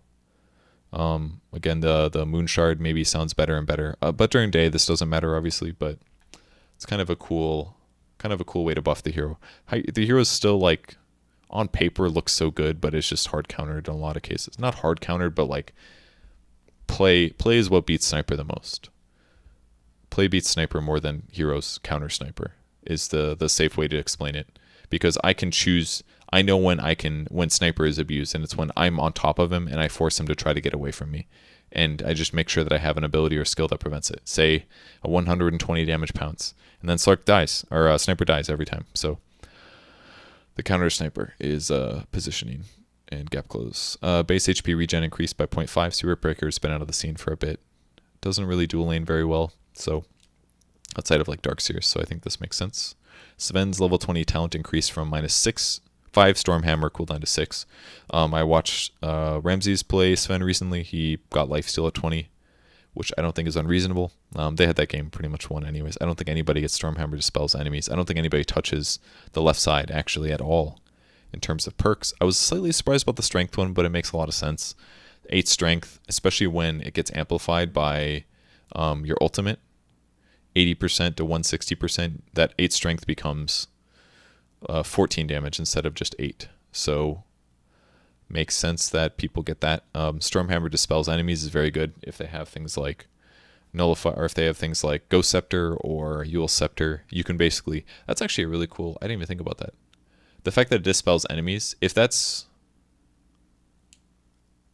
let's go test something really quick. I'm curious if this works on Yules. If somebody Yuleses themselves, does it damage and dispel them? Is what I'm curious.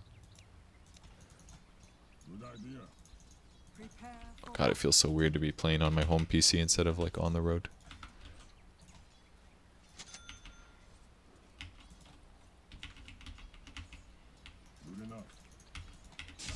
Oops, wrong button.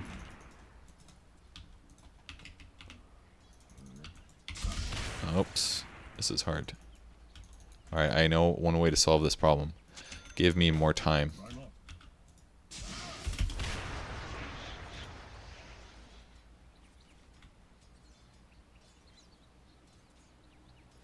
So it doesn't work on Yules, apparently.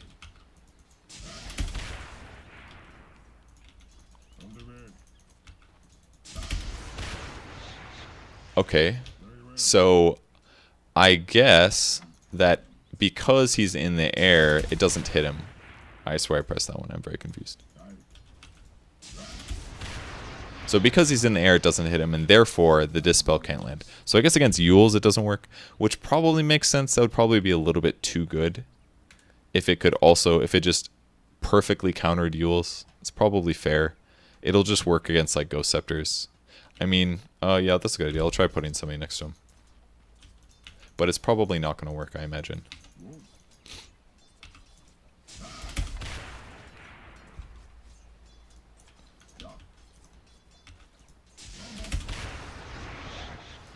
Yeah, it doesn't work. It has to hit him. So it doesn't hit him, therefore it doesn't dispel. Whereas this guy is going to be fine or whatever. Oops.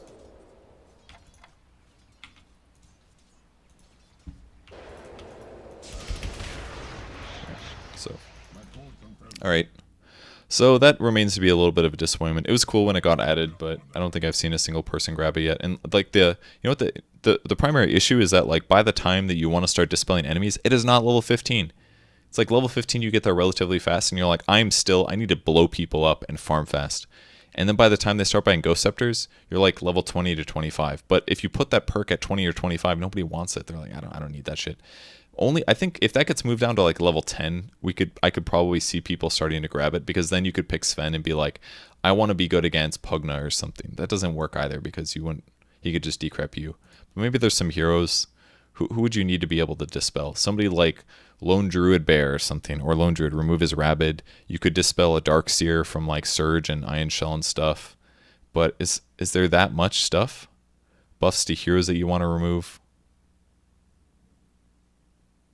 Like Warlock heal. You could dispel Wind Ranger, Wind Run. That's probably a decent pick.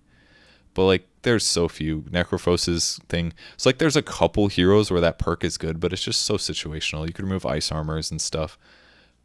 But most of these just feel so inadequate. Medallions and things. But TA Shield, no, you can't dispel that. I mean, is a decent example, but a lot of cases you're going to be initiating with that. So you're not going to want to dispel him anyways. It's not like you're going to be like, oh, he used his repel, or he used his ultimate, let me stun him now. It's like you jump in and you stun him right away, so he doesn't even get to cast his ultimate, period, and then you just try to kill him during that duration. So the cooldown puts it down to, what was that, 7? So I could have just checked it. I think it's 7 seconds, right? Yeah. I know it was 7 seconds afterwards, but it reduces it by 6. But 7 is pretty good, and then if you get the stun duration, that puts up to 3.25. That's actually pretty good, I dare say. You get 3.25 stun on a 7-second cooldown, and it's AoE. It's kind of like a much better version of Wraith Knight stun. But with that said, I don't think any pros would skip God Strength just because it's 40 more damage.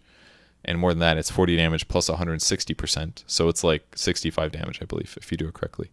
And that's also a lot of health. With that said, like you don't usually die as Sven when you have God Strength active. It's usually like when it's drawing down a little bit. It only lasts for 25 seconds.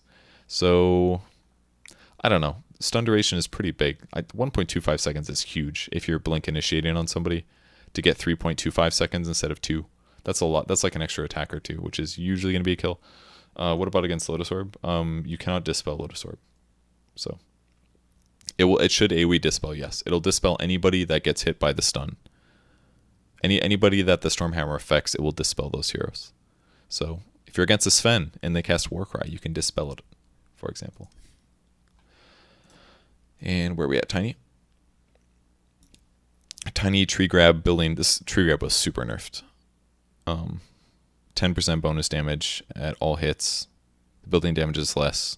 Splash damage is far less. Didn't it used to give like 100% splash damage or something stupid like that? So, or was it 60 at all levels? I don't remember. The building bonus damage increased. It used to be 60, now it's at 90. Does this mean it's more than it was before? What was it before?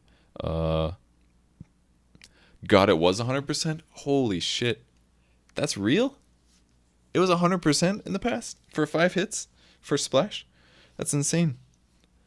Now it's 30 to 60. And the building damage was reduced. I don't know what it used to be, though, in the previous patch. But now it is 90 to 180. And if you throw it, it always does... Okay, so it always did 100 when you throw it. But when you attack, it does less. But when you throw it, it does even more. So throwing your tree is even better than it used to be. That means this is the new Kunkka crit, basically. You can throw it once...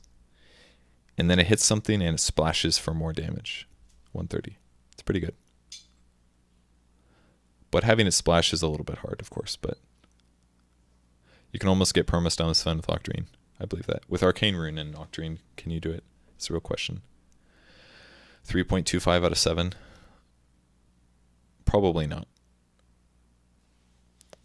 If you throw a crit tree on an enemy next to a tower, it insta-dies. Does the cleave hit the building? It shouldn't. So I assume not. Coordinators update. Treant living armor regen is increased, so it's better late game. The skill is usually not maxed out very early. I think like at least 2 Leech Seed is very good, personally, because the damage per pulse doubles.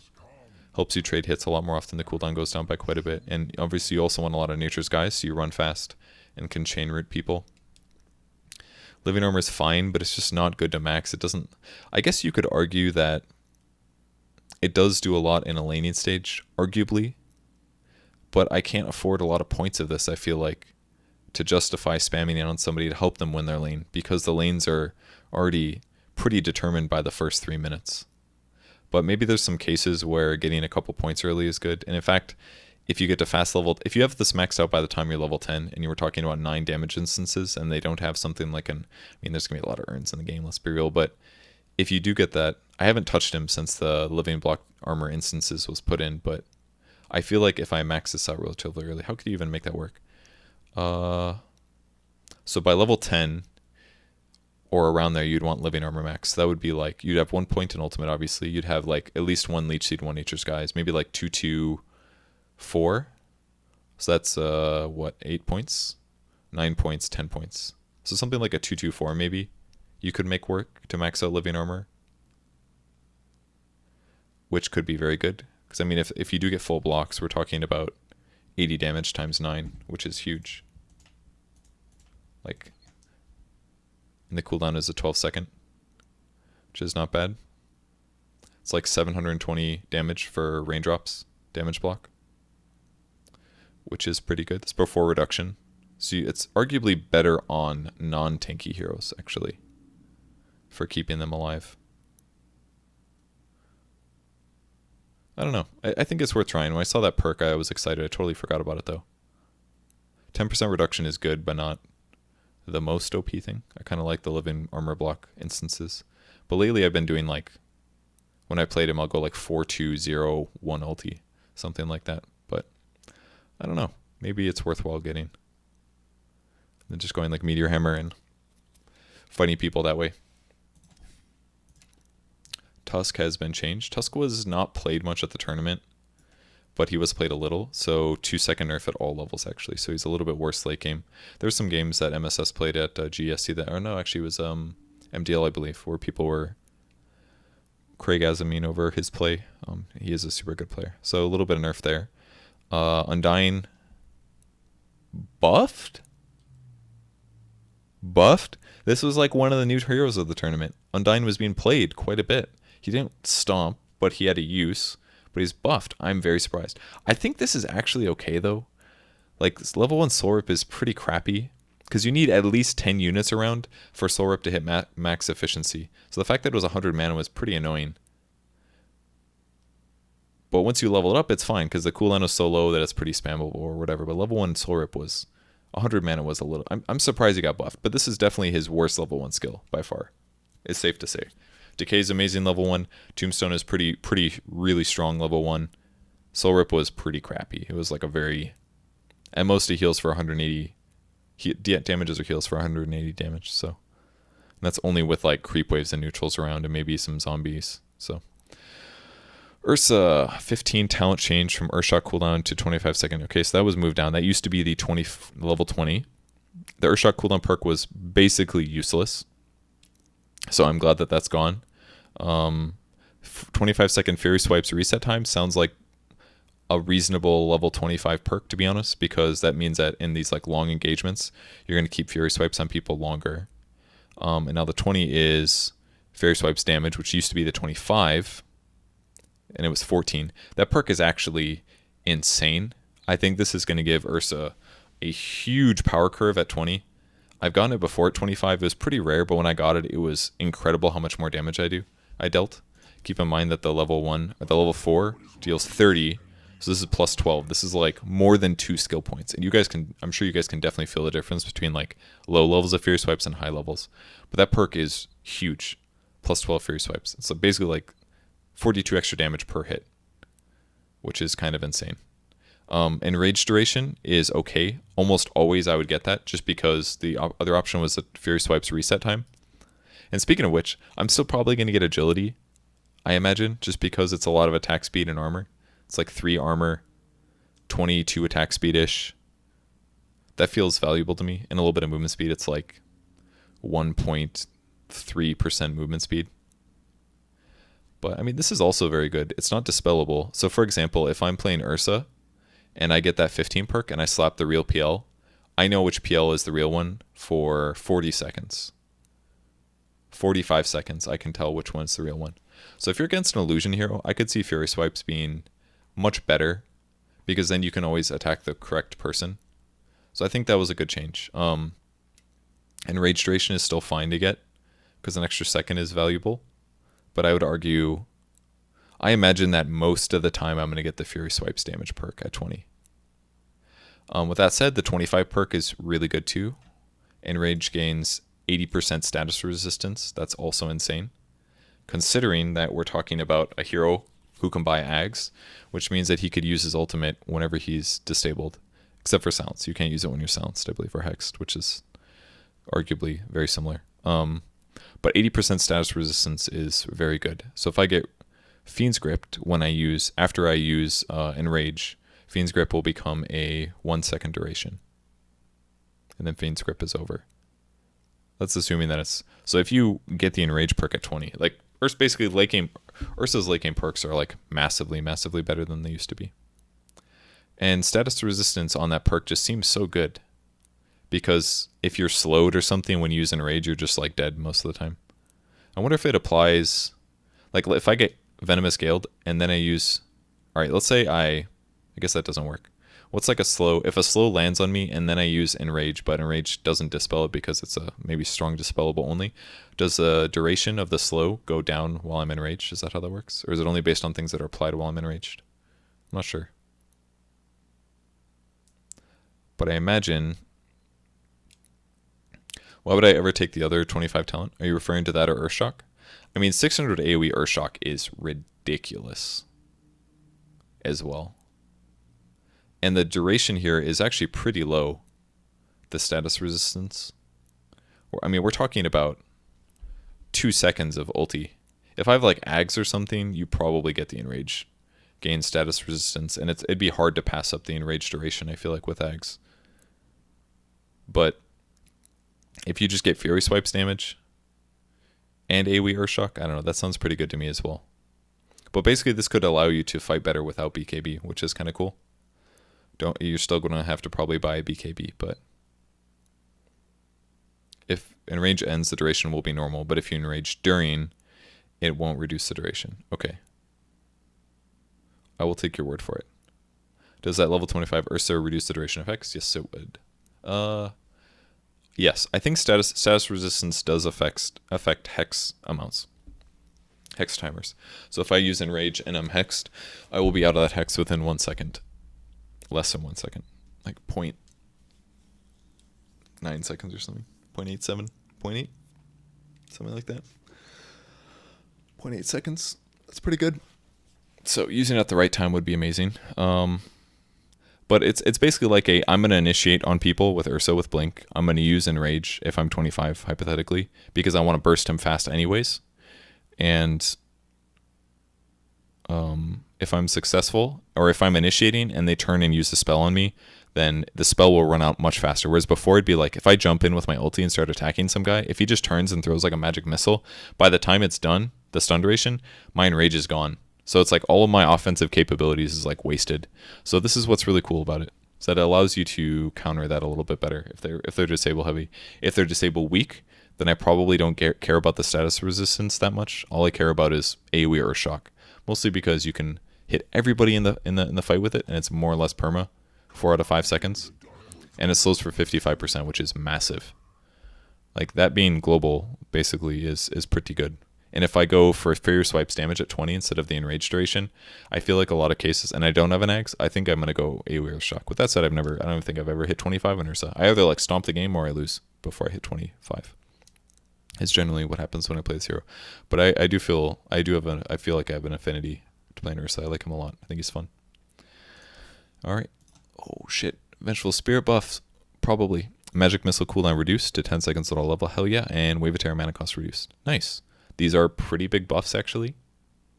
10-second cooldown for Magic Missile. This is like the good old days, man. This got nerfed a long time ago because it used to be like way too efficient just to cast Magic Missile and leave it level 1.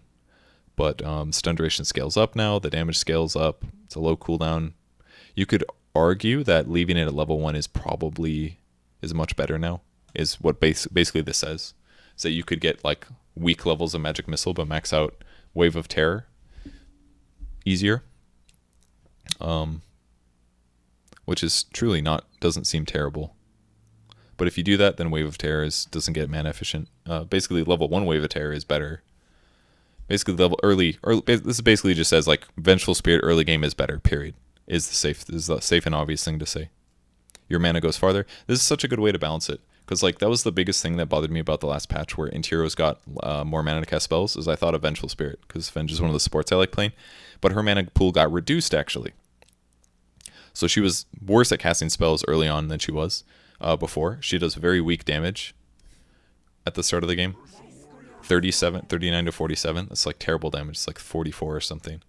Really bad damage. Her stat gain's amazing other than her int, which is fine. Her armor is amazing. Her movement speed is very slight. It's like slightly low, but it's not a big deal. But great armor, crap damage, crappy mana. 231 mana. It's really bad. But now, if Wave of Terror is only 25 mana instead of 40, you can cast this way more often. Almost half the cost. And even like Magic Missile spamming is more doable. 10 seconds is pretty low. Makes things like the magic... Oh, well, I guess the Magic Missile cooldown was always 10 at late game. Because it would still be a 5-second cooldown. I don't think I've ever gotten that perk, though. I don't think I could ever justify it. But God, if it pierces spell immunity and it's a 5-second cooldown, that seems really good. But dude, 15% bonus damage to your whole team at a level 20 perk. How do you pass that up? It's so good. It is so good. I don't know if I've ever gotten the Wave of Terror armor. That one feels real mediocre. It's like a 5% damage increase. Don't care. I would like only get that if they just really didn't have any magic damage. But if I'm playing like a support, 15% magic resistance feels so hard to pass up. 5% damage increase for anybody that you hit with Wave of Terror. It's like, who cares? I don't care very much. If that was like -2, I would get that shit. But -1 is like, don't care that much. Oh, missed some. Weaver, Sakuchi damage increase to be better at all levels. 5 extra per level, so plus 20 late game.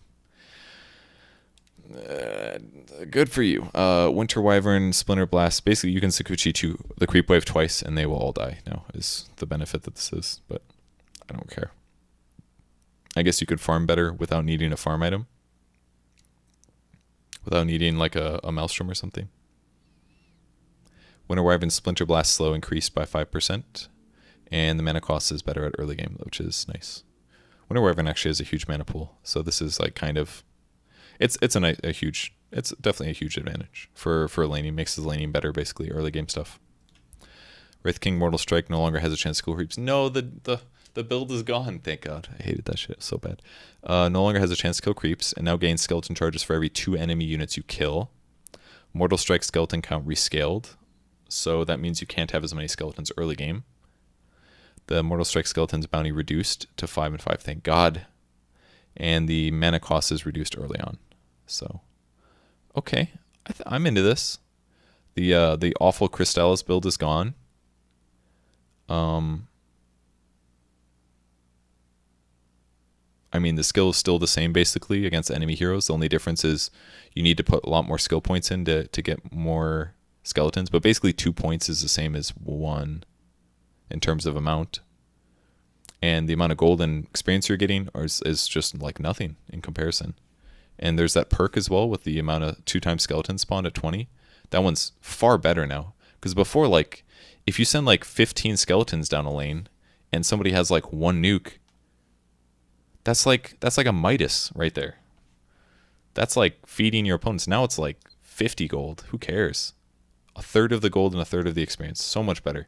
It basically lets you, like, skeletons are now like send that shit down the lane. You can't, I guess, but you can control it so much more for every 2 enemy units you kill. So much easier. Arguably, Radiance is like the Wraith King build now, because things are just going to die. You kill a creep wave, you've got 3 skellies. Kill a second creep wave, you've got skellies maxed. That's so much better than this attacking chance shit. So this should include neutrals, ancients, all that stuff. Don't have to like mess around with how this works. It just simply works better. What's the max skeletons? 8, so you could have up to 16 skeletons at level 20. That is so many. 16 times 5 is how much golden experience? That's like way less than a bounty rune. 80 gold. So if they kill all of your skeletons, we're talking 80 gold. This is cool. I like this change. I would argue that some kind of a pushing Wraith King makes sense.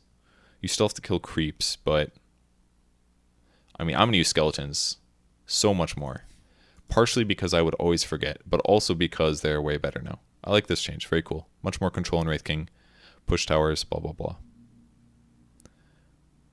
Probably can't afford to go like 202 or anything, but yeah, maybe it's worth it. I know Paparazzi, when he played him, he would go Aquila, but that was a long time ago. It's a couple months. It's very rare to play the hero, but I like this. Good change.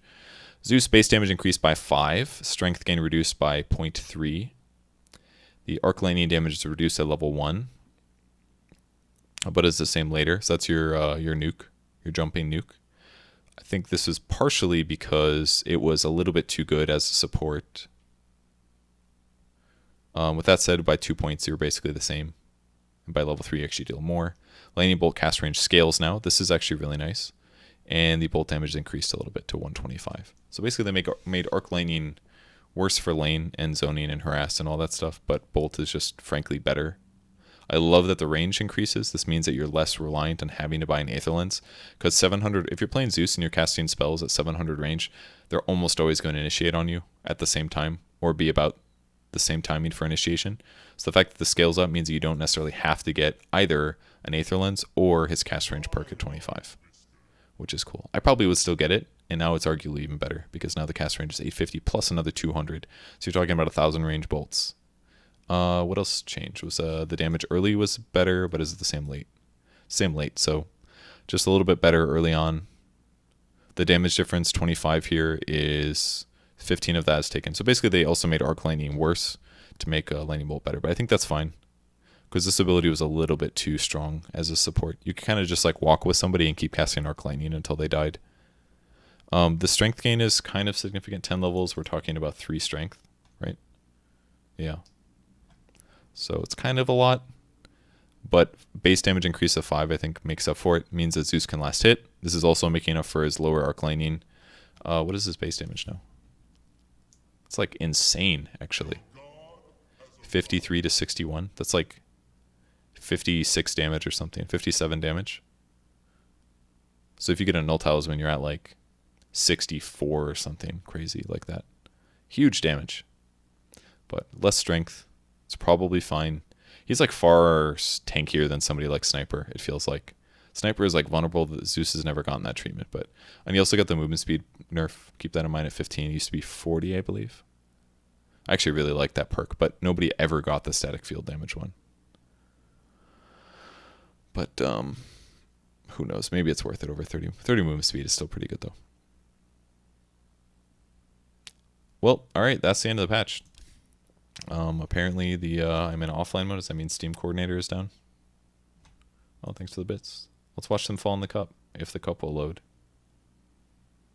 Kunkka changes? I think the Kunkka changes will make the hero more fun and be less reliant on RNG. Which is cool. Steam is down. Okay. No, the it's not bad that you love the arc lightning damage. The arc lightning damage is really good. Did I lose internet? Is this what happened? What do I think of a Helm of the Dominator plus Necrobook Beastmaster style build? I think Helm of the Dominator, there's no way that's good on Wraith King. I don't think you need to do that because he already has Lifesteal Aura, which gives you and your skeletons regen. If you buy Helm of the Dominator as well, that's a waste because I think the HP regen is wasted. And you need health and armor more than you need regen on that hero. Health, armor, damage, that kind of stuff. Necrobook also doesn't make sense because all you have base is lifesteal. You're basically trying to fit these items into a hero that has some summons because you think that it's going to be good enough. But on almost always when you buy something like a Necrobook, your hero has to benefit the Necros even further. That's why almost no heroes that buy Necrobook have no way to benefit them. Everybody does. Beastmaster has an aura that makes him attack faster.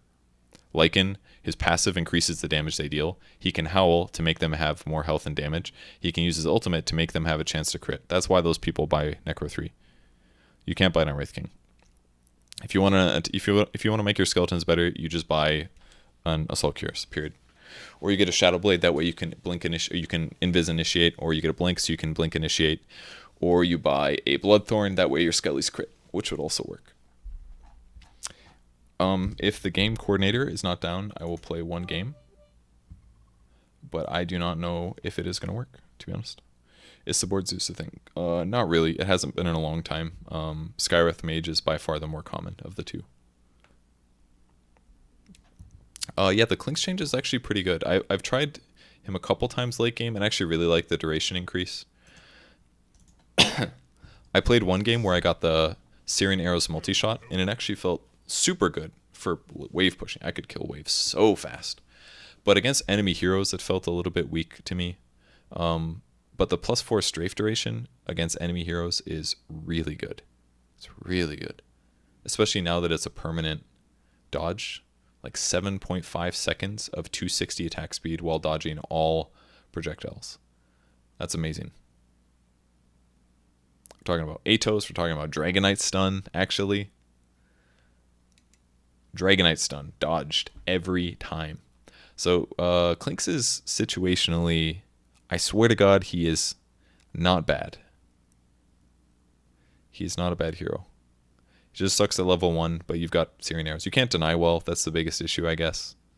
His stat gain is sort of mediocre, but I think his ultimate is in a good place.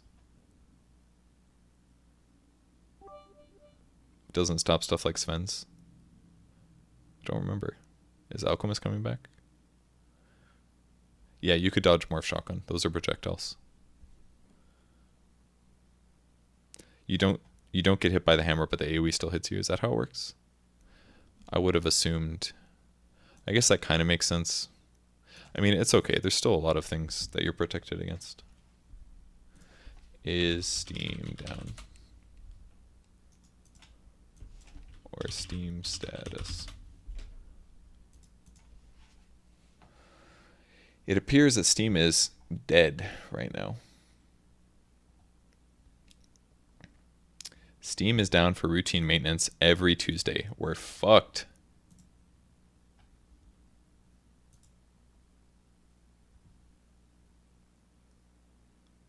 I am sad. I wish that I would have started a game before that went down. It's too bad. How long is it down for? I'm gonna guess